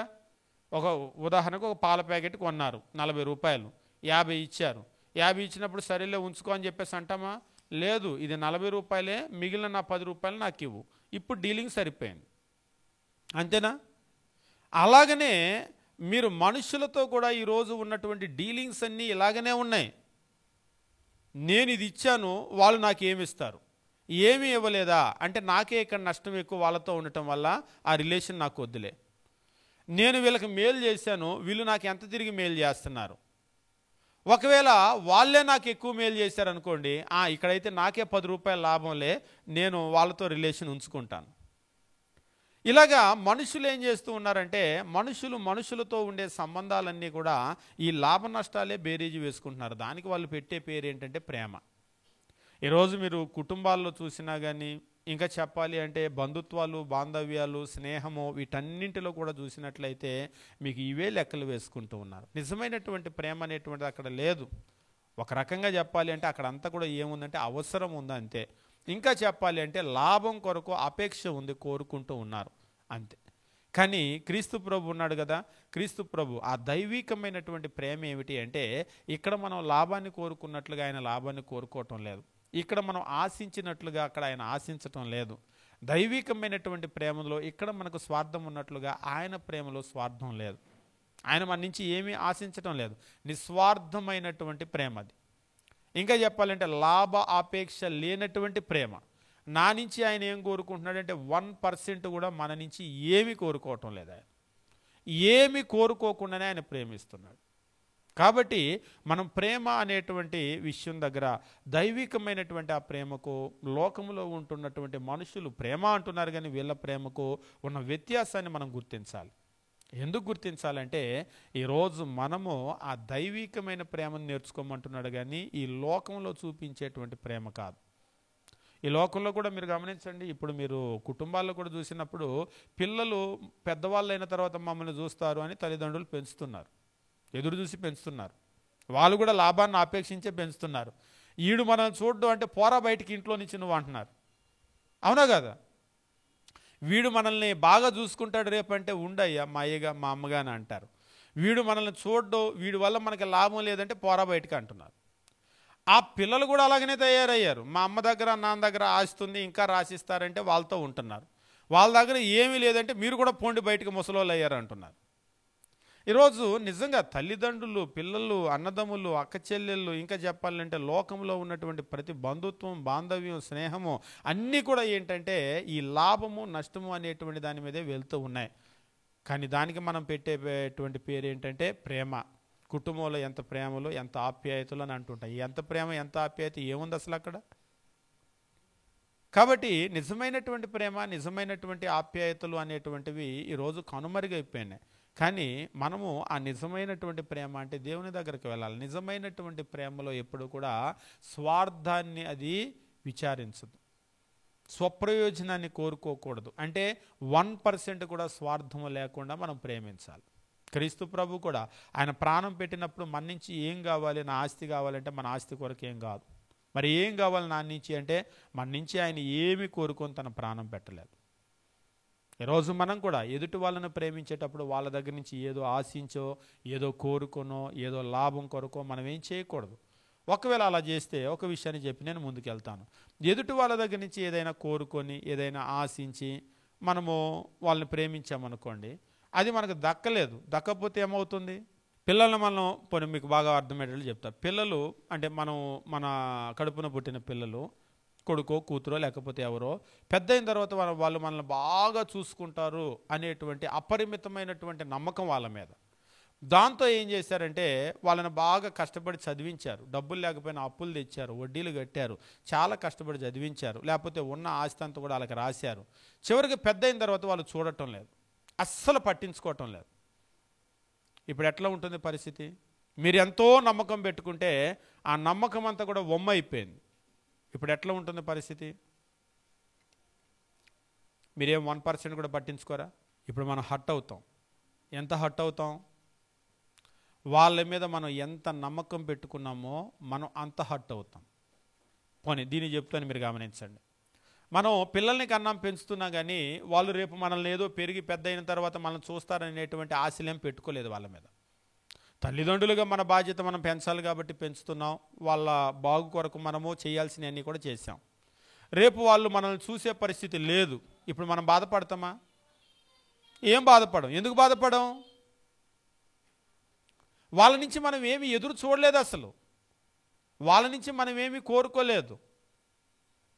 అంటే మనం ఎప్పుడైతే ఎక్కువ ఎదురు చూస్తామో అది దక్కకపోయేసరికి ఏమవుతుందంటే మన ఫీలింగ్స్ అన్నీ కూడా దెబ్బతింటే హర్ట్ అవుతాం. నేను బాధించబడ్డాను అని అంటాం కదా, నేను చాలా బాధపడ్డానని అంటాం కదా. అంటే మనం ఎప్పుడైతే ఎక్కువ ఎదురు చూస్తామో, ఎక్కువ ఎదురు చూసినప్పుడు అది దక్కలేదనుకోండి, చాలా డిసప్పాయింట్ అవుతాం. బయటికి చెప్పంగానే చాలా కృంగిపోతాం మనం. అసలు మనం ఏమి ఎదురు చూడలేదు అనుకోండి, మనం ఏమి డిసప్పాయింట్ అవ్వం. నాకు ముందే తెలుసులే, లేకపోతే నేను అసలు ఏమి కోరుకోలేదులే, నాకేం అవసరం లేదులే, నువ్వు ఇస్తానంటే కూడా నాకు వద్దులే అని అంటాం. నేను చెప్పాలనుకున్నటువంటి విషయం ఏమిటి అంటే, దేవుడు మన నుంచి ఏదో లాభాన్ని కోరుకొని ఆయన మనల్ని ప్రేమించలేదు. మన నుంచి ఏదో లాభాన్ని కోరుకొని తన ప్రాణం పెట్టలేదు. ఆయన మనల్ని ప్రేమించినటువంటి దానిలో ఆయన వైపు నుంచి ఆయన ఏమీ ఆశించలేదు. మన నుంచి స్వార్థం ఏమీ కూడా లేదు. మనం కూడా ఎదుటి వాళ్ళను ప్రేమించేటప్పుడు మనము ఏది ఆశించి మనం ప్రేమించకూడదు, లాభం కొరకు మనం ప్రేమించకూడదు. అలా గనక మనం ప్రేమించినట్లయితే ఆ దైవికమైనటువంటి ప్రేమను మనం చూపించగలుగుతాం. ప్రశ్న, ఈరోజు లోకంలో ఎవరైనా ఏమి ఎదురు చూడకుండా ప్రేమించే వాళ్ళు ఉన్నారా? అవునండి, మీరు చెప్తుంటే నాకు గుర్తుకొస్తుంది, మా బజార్లో పలానా ఆయన ఒక ఆయన ఇలాగనే ఉన్నాడు, ఆయన అసలు ఎవరి నుంచి ఏమీ ఎదురు చూడు, పాపం ఆయన అందరినీ ప్రేమిస్తూ ఉంటాడు అనేటువంటి వాళ్ళు మీకు ఎవరైనా గుర్తొస్తున్నారా? మీ బజార్లో ఎవరు గుర్తు రావట్లేదు. పోనీ మీ బజార్లో మీరు ఉన్నారు కదా, జనాలకి మీరు గుర్తొస్తున్నారా? పలానోళ్ళు ఉన్నారండి, వాళ్ళు ప్రార్థనకి వెళ్తూ ఉంటారు ప్రతి ఆదివారం, నిజంగా మీరు చెప్పిన విషయాలన్నీ వాళ్ళకే మ్యాచ్ అవుతాయి, వాళ్ళు కరెక్ట్గా అలాగనే ప్రేమిస్తారని మనల గురించి ఎవరైనా చెప్తున్నారా? మనల గురించి కూడా ఎవరు చెప్పట్లేదుగా. అంటే మనం కూడా అలాగే లేము. అంటే ఈరోజు మనం కూడా ఎట్లా ఉన్నామంటే, నిజమే, అసలు ప్రార్థనకి వచ్చేటువంటి వాళ్ళు కూడా స్వార్థంతోనే ప్రేమిస్తూ ఉన్నారు, స్వార్థంతోనే చేస్తే ఏదన్నా చేస్తూ ఉన్నారు. అది నిస్వార్థమైనటువంటి ప్రేమ కాదు. వాస్తవంగా ఏమిటి అంటే, మనం లోకములో ఉన్న ప్రేమనే నేర్చుకొని లోకంలో ఉన్న ప్రేమనే చూపించి ఇదేదో దైవీకమైనటువంటి ప్రేమ అని మనం ఫీల్ అవుతున్నాం. కానీ నిజమైనటువంటి దైవీకమైనటువంటి ప్రేమని ఇంకా మనం నేర్చుకోలేదు, అసలు అది మనం అప్లై చేయడానికి జీవితంలో. కాబట్టి నిజమైనటువంటి దైవికమైనటువంటి ప్రేమ అనేటువంటిది ఎలా ఉంటుందంటే అక్కడ క్రీస్తు ప్రభు చెప్తూ ఉంటాడు. మత్తయి సువార్త 5వ అధ్యాయము 46వ వచనాన్ని మనం గమనించినప్పుడు క్రీస్తు ప్రభు ఈ రీతిగా చెప్తూ ఉంటాడు. మత్తయి సువార్త 5వ అధ్యాయము 46వ వచనం మనం గమనించినప్పుడు ఇక్కడ చెప్తూ ఉంటాడు, మీరు మిమ్మల్ని ప్రేమించు వారినే ప్రేమించిన యెడల మీకేం ఫలము కలుగును? సుంకరులు అలా చేయుచున్నారు కదా. మీరు మిమ్మల్ని ప్రేమించినటువంటి వారినే ప్రేమిస్తే మీకేం ప్రయోజనం కలుగుతుంది? సుంకరులు కూడా అలా చేస్తున్నారు కదా. అంటే వాళ్ళు ఎవరిని ప్రేమిస్తున్నారు? ప్రేమిస్తే ప్రేమిస్తున్నారు, ఇస్తే ఇస్తున్నారు. అంటే ఎప్పుడు కూడా డీలింగ్ సరిపోవాలి. 50 రూపాయలు కొట్లో ఇచ్చాం, మరలా మన 50 రూపాయలకి సరుకు రావాలి, లేదంటే మన డబ్బు వెనక్కి రావాలి. అలాగైతే సరిపోతుంది. ఒకవేళ 40 రూపాయల పాల ప్యాకెట్ ఇచ్చి వెళ్ళండి అన్నాడు అనుకోండి, వెళ్ళం, నా 10 ఇవ్వు అంటాం. ఆ 10 ఇచ్చి బ్యాలెన్స్ సరి చేస్తే అప్పుడు మనం ఒప్పుకుంటాం. అంతే కదా. ఇక్కడ చెప్తూ ఉన్నాడు, మనల్ని ప్రేమిస్తే మనం ప్రేమిస్తాం, మన ప్రేమ సరిగ్గా మరలా మనకు వెనక్కి రావాలి. మనకు వెనక్కి రాకపోతే మనం ఎవరైనా ప్రేమించాం, మన ప్రేమ వెనక్కి రాలేదు, తిరిగి మనకు ప్రేమించలేదు. ఇప్పుడు మీకు అర్థమయ్యేటట్టు చెప్తాను. మీరు ఎవరైనా ఇంటికి పిలిచి భోజనం పెట్టారు, పోనీ మీ ఇంట్లో ఫంక్షన్ జరిగింది, వాళ్ళకి మీరు భోజనం పిలిచి భోజనం పెట్టారు. మా ఇంట్లో పలానా కార్యక్రమం జరుగుతుంది, పోనీ పెళ్ళో పేరెంటమో జరుగుతుంది, భోజనాలు ఉన్నాయి రా అని వాళ్ళని పిలిచారు, భోజనం పెట్టారు. కానీ వాళ్ళ ఇంట్లో పెళ్ళో పేరెంటమో జరిగింది, మిమ్మల్ని పిలవలేదు. అప్పుడు మీరేం చేస్తారు? మళ్ళీ ఈసారి రెండోసారి మీ ఇంట్లో ఏదో కార్యక్రమం జరిగింది అనుకోండి, పిలుస్తారా? ఏంటి వాళ్ళని పిలవట్లేదంటే వద్దులే, వాళ్ళని వద్దులే అని అంటాం మనం. ఎందుకంటే మీరు కావాలంటే గమనించండి, మనం ఎవరింటికన్నా వెళ్ళి ఏదన్నా చదివించామనుకోండి, పెళ్ళిళ్ళ చదివింపులు ఉంటాయి కదా, అవన్నీ నోట్ పుస్తకంలో రాస్తారు. ఎందుకు? మళ్ళీ రేపు మన ఇంట్లో పెళ్ళిళ్ళు పెట్టుకున్నప్పుడు, కార్యక్రమాలు పెట్టుకున్నప్పుడు కరెక్ట్గా అవి చదివిస్తూ ఉంటారు. నాకు ఇలాంటి కొంతమంది తెలుసు, కార్యక్రమం పెట్టుకోవటానికి మా దగ్గర డబ్బులు లేవు కానీ కార్యక్రమం పెట్టాలండి అని అంటున్నారు. ఎందుకంటే మేము చాలామందికి చదివించి ఉన్నాము, ఆ చదివింపులన్నీ రావాలి కదా. ఇప్పుడు ఈ కార్యక్రమం పెట్టకపోతే అదంతా మేము లాస్ అయిపోతామని చెప్పారు. నిజంగా అంటే ఇప్పుడు కార్యక్రమం పెట్టాలని మాకు లేదు, పెట్టడానికి కూడా డబ్బులు లేవు, కానీ అప్పు చేసైనా పెట్టాలి. మేము అప్పు చేసి పెట్టడం ఎందుకు? వద్దు, ఇప్పుడు మీకు ఎలాగూ మీ కార్యక్రమం పెట్టాలని లేదు కదా అంటే అప్పుడు చివరికి లోపల ఉన్న మాట, మేము చాలామందికి చాలా చదివించున్నామండి, ఇంతవరకు మాకేమీ వెనక్కి రాలేదు, ఇదే మా ఇంట్లో మొదటి కార్యక్రమం, కాబట్టి మాకు వచ్చే చాలా ఉన్నాయి, పర్వాలేదు, అప్పు చేసినా కానీ పర్వాలేదు, వచ్చే ఎక్కువనే కాబట్టి మనం చేయవచ్చు. ఉదాహరణకి వచ్చే ఏమీ లేకపోతే వదిలే కార్యక్రమం అని అంటారు. అంటే మనుషులు కూడా ఎట్లా ఉన్నారంటే అంతా బిజినెస్ డీలింగే. ఒక కొట్టుకెళ్తే ఎలాగైతే 50 రూపాయలు ఇస్తే మన 50 మనకి వస్తువు రూపంలో అయినా రావాలి, ధన రూపంలో అయినా వెనక్కి రావాలి, లేకపోతే మనం ఒప్పుకోం. మన ప్రేమ కూడా ఎవరి దగ్గరికన్నా వెళ్ళింది అనుకోండి, దాన్ని ప్రేమ అని అంటాం, కానీ మనం మొత్తం ఏదైతే ఇస్తామో మరలా వెనక్కి వచ్చేసేయాలి. మనం వాళ్ళకి భోజనం పెడితే మనకి భోజనం రావాలి, వాళ్ళకి 116 చదివిస్తే మనకి 116 వెనక్కి రావాలి, మనం ఎవరికి ఏది చేస్తే అది వెనక్కి రావాలి. వెనక్కి రాలేదు అంటే మరలా తిరిగి చెయ్యం. దీని పేరు ప్రేమ. లోకంలో దాన్ని ప్రేమని అంటున్నారు, కానీ దేవుని దగ్గర అలా కాదు. ఆయన ఏం చేస్తున్నాడంటే, మనము దేవుని కనుక చూసినట్లయితే క్రీస్తు ప్రభు మనల్ని ప్రేమించాడు, ప్రాణం ఇచ్చాడు. ఆయన మన్నించి ఏమి స్వార్థాన్ని ఆయన ఎదురు చూడలేదు, ఆయన స్వార్థంతో ఏమీ ఇవ్వలేదు. ఇక్కడ అదే అంటున్నాడు. ఏమంటున్నాడంటే మనం గమనించినప్పుడు 46 వచనం, మీరు మిమ్మల్ని ప్రేమించు వారినే ప్రేమించడంలో మీకు ఏం ఫలం కలుగును? సుంకరులు అలాగూ చేయుచున్నారు కదా అని చెప్పేసి అంటూ ఉన్నాడు. 47 వచనం, మీ సహోదరులకు మాత్రం వందనం చేస్తే మీరు ఎక్కువ చేయించున్నది ఏమి? అన్యజనులు కూడా అలా చేస్తూ ఉన్నారు కదా అని చెప్పేసి అంటూ ఉన్నాడు. మరి ఏం చేయాలి? మనం ఏం చేయాలంటే 45 వచనం, ఆయన చెడ్డవారి మీద మంచివారి మీద తన సూర్యుని ఉదయింపజేసి నీతిమంతులు అనీతిమంతుల మీద వర్షాన్ని కురిపిస్తూ ఉన్నాడు. దేవుడైతే అందరికీ చేస్తూ ఉన్నాడు, తనకి చేసిన వాళ్ళకే చేయటం లేదు. దేవుడు అందరికీ చేస్తున్నాడు. అంటే వాళ్ళ నుంచి ఏమి ఎదురు చూడకుండానే ఆయన చేస్తూ ఉన్నాడు. వాళ్ళు తనకి చేసినా చేస్తున్నాడు, చేయకపోయినా చేస్తూ ఉన్నాడు. కాబట్టి ఇప్పుడు మనం ఎలా ఉండాలి? 44వ వచనంలో చెప్తున్నాడు, నేను మీతో చెప్పినది ఏమనగా మీరు పరలోకమందున్న మీ తండ్రి కుమారులై ఉండినట్లు మీ శత్రువులను ప్రేమించండి, మిమ్మల్ని హింసించేటువంటి వారి కొరకు కూడా మీరు ప్రార్థన చేయండి. మీరు మీకు ఇచ్చే వాళ్ళ కొరకే కాదు, మీకు ఇవ్వని వాళ్ళ కొరకు, ఇంకా చెప్పాలంటే మీ శత్రువుల కొరకు, మిమ్మల్ని హింసించే వారి కొరకు, వాళ్ళ వైపు నుంచి మీకు శత్రుత్వమో, వాళ్ళ వైపు నుంచి మీకు కీడు వచ్చినా మీ వైపు నుంచి మాత్రం మీరు మేలు వాళ్ళకి చేయండి, మీ వైపు నుంచి మాత్రం ప్రేమనివ్వండి. ఇది నిస్వార్థమైనటువంటి ప్రేమ, దైవికమైనటువంటి ప్రేమ. అంతేగాని వాళ్ళ వైపు నుంచి 10 వస్తే నేను 10 ఇస్తాను, వాళ్ళ వైపు నుంచి మంచి వస్తే మంచి ఇస్తాను, చెడు వస్తే చెడు ఇస్తాను కాదు. వాళ్ళ వైపు నుంచి మన వైపుకి ఏమొచ్చినా కానీ మన వైపు నుంచి వాళ్ళ వైపుకి మాత్రము ప్రేమ వెళ్ళాలి, నిస్వార్థమైనటువంటి ప్రేమ వెళ్ళాలి, మేలు అనేటువంటిది వాళ్ళకు వెళ్ళాలి. అది దేవుని యొక్క స్వభావం. మనం కీడు చేసినా ఆయన వైపు నుంచి మేలే వచ్చింది, మనం ఆయన దూషించినా ఆయన వైపు నుంచి మేలే వచ్చింది. కాబట్టి ఈరోజు మనం నేర్చుకోవాల్సింది ఏమిటంటే ఎదుటి వాళ్ళ దగ్గర నుంచి ఏమొస్తుంది అనేటువంటిది మనం చూడకూడదు. మన వైపు నుంచి మాత్రమో ఎప్పుడు కూడా మేలే వెళ్ళాలి, మన వైపు నుంచి ఎప్పుడు కూడా దీవెనే వెళ్ళాలి. మనకి లోకంలో ఒక సామెత చెప్తూ ఉంటారు, బంతి గోడకేసి కొడితే తిరిగి వచ్చినట్లుగా మనం ఏదైతే ఇస్తామో అదే వస్తుంది. Give respect and take respect అని అంటారు. మర్యాద ఇచ్చి పుచ్చుకో, మర్యాద ఇవ్వకపోతే మర్యాద ఇచ్చి పుచ్చుకో అంటారా, ఇవ్వకుండా పుచ్చుకో అంటారా? ఇచ్చి పుచ్చుకో. యావండి అంటే మనం కూడా యావండి అంటాం, ఏరా అంటే మనం కూడా ఏమంటాం? ఒకళ్ళు అంటున్నారు నాకు లేదా నోరు అని. ఏవండి అంటే ఏవండి అంటాం, అరే అంటే అరే అంటాం, వస్తే అంటే వస్తే అంటాం, మాకు లేదా నోరు అంటున్నావు. మరి నువ్వు ప్రార్థనకి వెళ్తున్నావుగా, నీకు నోరు ఉంది సరే, మరి నువ్వు ప్రార్థనకి వెళ్తున్నావుగా, నిన్నేమన్నా కానీ నువ్వేమనాలి అంటే అరే అనిపించుకొని కూడా మనం ఏమండి అనాలండి అంటున్నాడు. అనాలి, తప్పదు. మరి ఇప్పుడు ఆయన అరే అన్నాడని నువ్వు ఒరే అన్నావు అనుకో, అప్పుడు ఆయనకి నువ్వు సమానం అవుతావు కదా. నువ్వు ఎక్కువ చేసింది ఏముంది? ఆయన అరే అన్నా ఒరే అన్నా నువ్వు ఏమండి అన్నావు అనుకో, నీ వైపు నుంచి నువ్వు ఆయనకి మర్యాద ఇవ్వాలి. వాళ్ళ వైపు నుంచి మనకు కీడు వచ్చినా మన వైపు నుంచి మాత్రం మేలే వెళ్ళాలి. వాళ్ళ వైపు నుంచి దూషణ వచ్చినా కానీ మన వైపు నుంచి మళ్ళీ తిరిగి దూషణ వెళ్ళకూడదు. ఈరోజు దేవుడు మనకు నేర్పించేటువంటి విషయం ఏమిటి అంటే మనుషులు ఎప్పుడైతే అటువైపు నుంచి ఎదురు చూస్తారో, ఎదురు చూసింది వాళ్ళకి రాలేదో, రాకపోయేసరికి ఇక వాళ్ళు దాన్ని ముగించేస్తారు. ఈ డీలింగ్ బాగలేదు, మనకు నష్టమే ఉందని. అట్లయితే దేవుని డీలింగ్ అంతా నష్టమే. ఎందుకంటే మన వైపు నుంచి ఆయన వైపు నుంచి ఎంత ఇచ్చినా మన వైపు నుంచి తిరిగి వెళ్ళట్లేదు, ఆయన డీలింగ్ అంతా నష్టమే. కాబట్టి మన డీలింగ్ కూడా మనం ఇస్తే తిరిగి వచ్చిద్దా అనేటువంటిది ఎదురు చూడకుండా మనం ఏం చేయాలంటే మనము మనుషుల్ని ప్రేమిస్తూనే ఉండాలి. ప్రేమించటం అంటే మేలు చేస్తూనే ఉండాలి. వారి కొరకు మన ప్రాణం కూడా ఇస్తూనే ఉండాలి. క్రీస్తు ప్రభు ఎలాగైతే ప్రాణం ఇచ్చాడో మన దగ్గర ఉన్నదంతా కూడా మనం ఇస్తూనే ఉండాలి. నిస్వార్థమైనటువంటి ప్రేమ మనం చూపించాలి. నిజమైనటువంటి ప్రేమలో స్వార్థం అనేటువంటిది ఉండదు. ఈరోజు లోకంలో ప్రేమ అని అంటున్నారు కానీ ఆ ప్రేమ నిండా స్వార్థమే నిండి ఉంది. ఆ ప్రేమ నిండా స్వార్థమే. ఎప్పుడైతే వాళ్ళు అనుకున్నది దక్కటం లేదో ఆ ప్రేమ అనేటువంటిది ఉండదు అక్కడ. కానీ నిజమైనటువంటి ప్రేమ అనేటువంటిది స్వార్థం అనేటువంటిది కలిగి ఉండదు. వాళ్ళ వైపు నుంచి ఏమొచ్చినా కానీ వీళ్ళ వైపు నుంచి ప్రేమిస్తూనే ఉంటారు.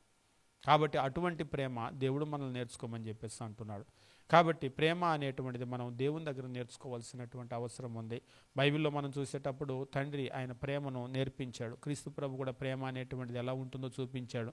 పరిశుద్ధాత్మ కూడా మనము కొరింథీయులకు రాసినటువంటి పత్రికలో ముఖ్యంగా 13వ అధ్యాయం మనం చూసినప్పుడు ప్రేమ అనేటువంటిది ఎంత అవసరమో వాళ్ళకి చెప్పాడు. నిజమైన ప్రేమలో ఉండే గుణగణాలు ఏమిటో చెప్పాడు. అంతేకాదు ఈ ప్రేమ శాశ్వతము ఉంటుంది అని చెప్పేసి దాని యొక్క స్వభావాన్ని వివరించాడు. కాబట్టి ఆ నిస్వార్థమైనటువంటి నిజమైన ప్రేమను మనం పోల్చుకుంటూ ఉండాలి. నిజంగా నా ప్రేమలో ఆ గుణగణాలు ఉన్నాయా? ఆ గుణగణాలు కనుక ఉంటే బైబిల్లో చెప్పినటువంటి దేవుని దగ్గర ఉన్న ఆ నిస్వార్థమైన ప్రేమను నేను కలిగి ఉన్నాను.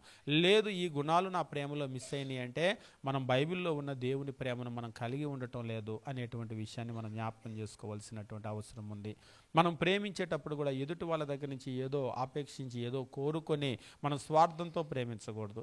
ఎదుటి వాళ్ళ దగ్గర నుంచి ఏమొచ్చినా ఏమి రాకపోయినా మన వైపు నుంచి మనం వాళ్ళను ప్రేమిస్తూనే ఉండాలి. దేవుడు అలాగనే ప్రేమిస్తూ ఉన్నాడు. కాబట్టి దేవుడు ప్రేమ స్వరూపి, ప్రేమ లేనివాడు దేవుడిని ఎరగడు. మనము దేవుడు ఎలాగైతే ప్రేమై ఉన్నాడో మనము కూడా ఆ ప్రేమలో ఎదగవలసినటువంటి అవసరం ఉంది. అలా ఎదిగినప్పుడే లోకం మనల్ని క్రైస్తవులుగా గుర్తిస్తుంది, క్రీస్తు ప్రభు యొక్క అనుచరులుగా గుర్తిస్తుంది. క్రైస్తవుడు అంటేనే క్రీస్తు ప్రభుని అనుసరించే వ్యక్తి. కాబట్టి మనము ప్రేమ చూపించకుండా ఆదివారం ప్రార్థనకైతే వెళ్తాను, పాటలైతే పాడతాను, ప్రార్థన అయితే చేస్తాను, వాక్యం అయితే వింటాను, కానీ బండబూతులు తిడతాను, పోట్లాడతాను, ఎదుటి వాళ్ళకి కీడు చేస్తాను అంటే లోకం మనల్ని క్రైస్తవులుగా గుర్తించదు. లోకం క్రైస్తవులుగా ఎట్లా గుర్తిస్తూ ఉందంటే క్రీస్తు ప్రభు ఒక చక్కటి మాటను తెలియజేస్తూ ఉంటాడు. మనము యోహాను సువార్తలో గమనించాం. యోహాను సువార్తలో క్రీస్తు ప్రభు చెప్తూ ఉంటాడు. యోహాను సువార్త మనం చూసినప్పుడు లోకము ఈ క్రైస్తవ్యాన్ని ఎట్లా గుర్తిస్తుంది అని చెప్పేసేటువంటి విషయాన్ని మనం గమనించినప్పుడు లోకం క్రైస్తవ్యాన్ని గుర్తించడానికి 13వ అధ్యాయము యోహాను సువార్త 34 మరియు 35 వచనాలు మనం గమనించినప్పుడు యోహాను సువార్త 13వ అధ్యాయము 34 మరియు 35 వచనాల్లో, మీరు ఒకరినొకరు ప్రేమించాలనే క్రొత్త ఆజ్ఞ మీకు ఇచ్చుచున్నాను, నేను మిమ్మును ప్రేమించినట్లే మీరు ఒకరినొకరు ప్రేమించాలి. మీరు ఒకరిని యెడల ఒకడు ప్రేమ గలవారైన యెడల దీనిని బట్టి, పై వచనంలో అంటున్నాడు, నేను మిమ్మును ప్రేమించినట్లే మీరు ఒకరినొకరు ప్రేమించాలి. అంటే క్రీస్తు ఎలాంటి నిస్వార్థమైన ప్రేమ చూపించాడో ఆ ప్రేమ చూపించాలి. మీరు ఒకరి యెడల ఒకరు ప్రేమ కలిగిన వారైతే, అంటే ఈ నిస్వార్థమైన ప్రేమ కలిగిన వారైతే, దీనిని బట్టి మీరు నా శిష్యులని అందరూ తెలుసుకుంటారు. ఎలాంటి ప్రేమ కలిగి ఉంటే? లోకంలో లాంటి ప్రేమ కలిగి ఉంటే కాదు. లోకంలో లాంటి ప్రేమ కలిగి ఉంటే మీరు మా లాంటి వాళ్ళే కదా అని అంటారు. అదే క్రీస్తు చూపించినటువంటి ఆ నిస్వార్థమైనటువంటి ప్రేమను చూపిస్తే, దీనిని బట్టి మీరు నా శిష్యులని అందరూ తెలుసుకుంటారు. కాబట్టి ఎప్పుడు మనం క్రీస్తు ప్రభు శిష్యులుగా అందరూ గుర్తిస్తారు అంటే, క్రీస్తు ప్రభువులో ఉన్న ఆ నిస్వార్థమైనటువంటి ప్రేమ మనలో ఉంటే. ఉదాహరణకి మనం ఎక్కడైనా సరే నేర్చుకుంటే, గురువు దగ్గర నేర్చుకుంటే, వాళ్ళు ఏదైతే నేర్పుతున్నారో దాన్నే కదా మనం నేర్చుకుంటాం. పోనీ మనం ఏదైతే నేర్చుకున్నామో అది ఎక్కడి నుంచి వచ్చిందంటే గురువు దగ్గర నుంచి వచ్చింది అని చెప్పేసి అనాలి. అంతే కదా. ఈరోజు స్వార్థంతో నిండి ఉన్నటువంటి ప్రేమ మనలో ఉంది. ఎక్కడి నుంచి వచ్చింది అని అడిగారు ఎవరైనా, ఏం చెప్పాలి మనం? ఈరోజు మన ప్రేమ కూడా లోకంలో లాంటి ప్రేమే. ఎదుటోళ్ళు మేలు చేస్తే మేలు చేస్తాం, కీడు చేస్తే కీడు చేస్తాం, కుట్ర చేస్తే కుట్ర చేస్తాం. ఎక్కడ నేర్చుకున్నారండి ఈ ప్రేమను అడిగారు. ఎక్కడ నేర్చుకోవటం ఏంటి? నేను ఆదివారం ప్రార్థనకి వెళ్తా, తెలీదా నీకు అని అన్నాం అనుకోండి. ఇప్పుడు ఇదంతా కూడా ఎవరి నెత్తి మీదకి వెళ్తుంది? అంతేగా.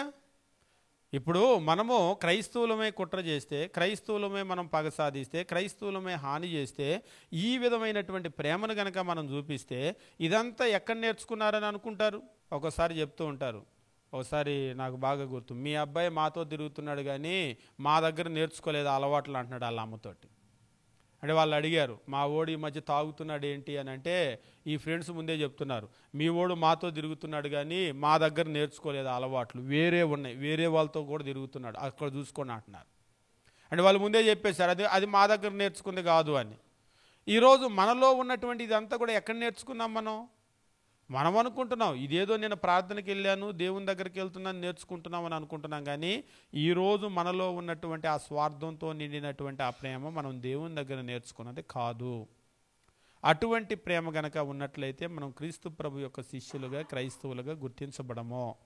కాబట్టి క్రీస్తు ప్రభు యొక్క శిష్యులుగా మనం గుర్తించబడాలి అంటే, క్రీస్తు ప్రభు ఎలాంటి ప్రేమను చూపించాడు, నేను మిమ్మును ప్రేమించినట్లే మీరు ఒకరినొకరు ప్రేమించాలి. క్రీస్తు ప్రభు చూపినటువంటి ఆ నిస్వార్థమైన ప్రేమ మీరు కలిగి ఉండాలి. మీరు ఒకని యెడల ఒకడు ప్రేమ గలవారైతే, ఆ నిస్వార్థమైన ప్రేమ క్రీస్తు లాంటి ప్రేమ గనక కలిగి ఉంటే, దీనిని బట్టి మీరు నా శిష్యులని అందరూ తెలుసుకుంటారు. ఇది క్రీస్తులో ఉన్న ప్రేమ. కాబట్టి వీళ్ళు నేర్చుకుంటే అక్కడ నేర్చుకున్నారు. వీళ్ళు ప్రార్థనకి వెళ్తున్నారు కదా, అక్కడ నేర్చుకున్నారు. ప్రార్థనలో నేర్పుతారు ఇలాంటివన్నీ అని లోకం చెప్పుకోవాలి. ఈరోజు ప్రార్థనకి వెళ్ళేటువంటి వాళ్ళ పరిస్థితి ఎట్లా ఉంది అంటే, కొంతమంది యథా రాజా తథా ప్రజ. అయ్యగారు కొబ్బరి నుండి డబ్బాలు అమ్ముకుంటే వాళ్ళు కూడా ఏదో వ్యాపారం చేసుకుంటారు, వాళ్ళు కర్చీఫ్ గుడ్డలు అమ్ముకుంటే వాళ్ళు అయ్యే చేసుకుంటారు. వాళ్ళు అబద్ధాలు మోసాలు చేస్తున్నారు అనుకోండి, వచ్చే ప్రజలు కూడా అంతకు మించిన అబద్ధాలు మోసాలు చేస్తూ ఉంటారు. ఒకసారి ఒకళ్ళు అంటున్నారు, అక్కడ ప్రార్థనకి వెళ్ళే వాళ్ళు అంతకంటే బాగా ఏముంటారని అంటున్నారు. అంటే ఏం తెలుసు వాళ్ళకి?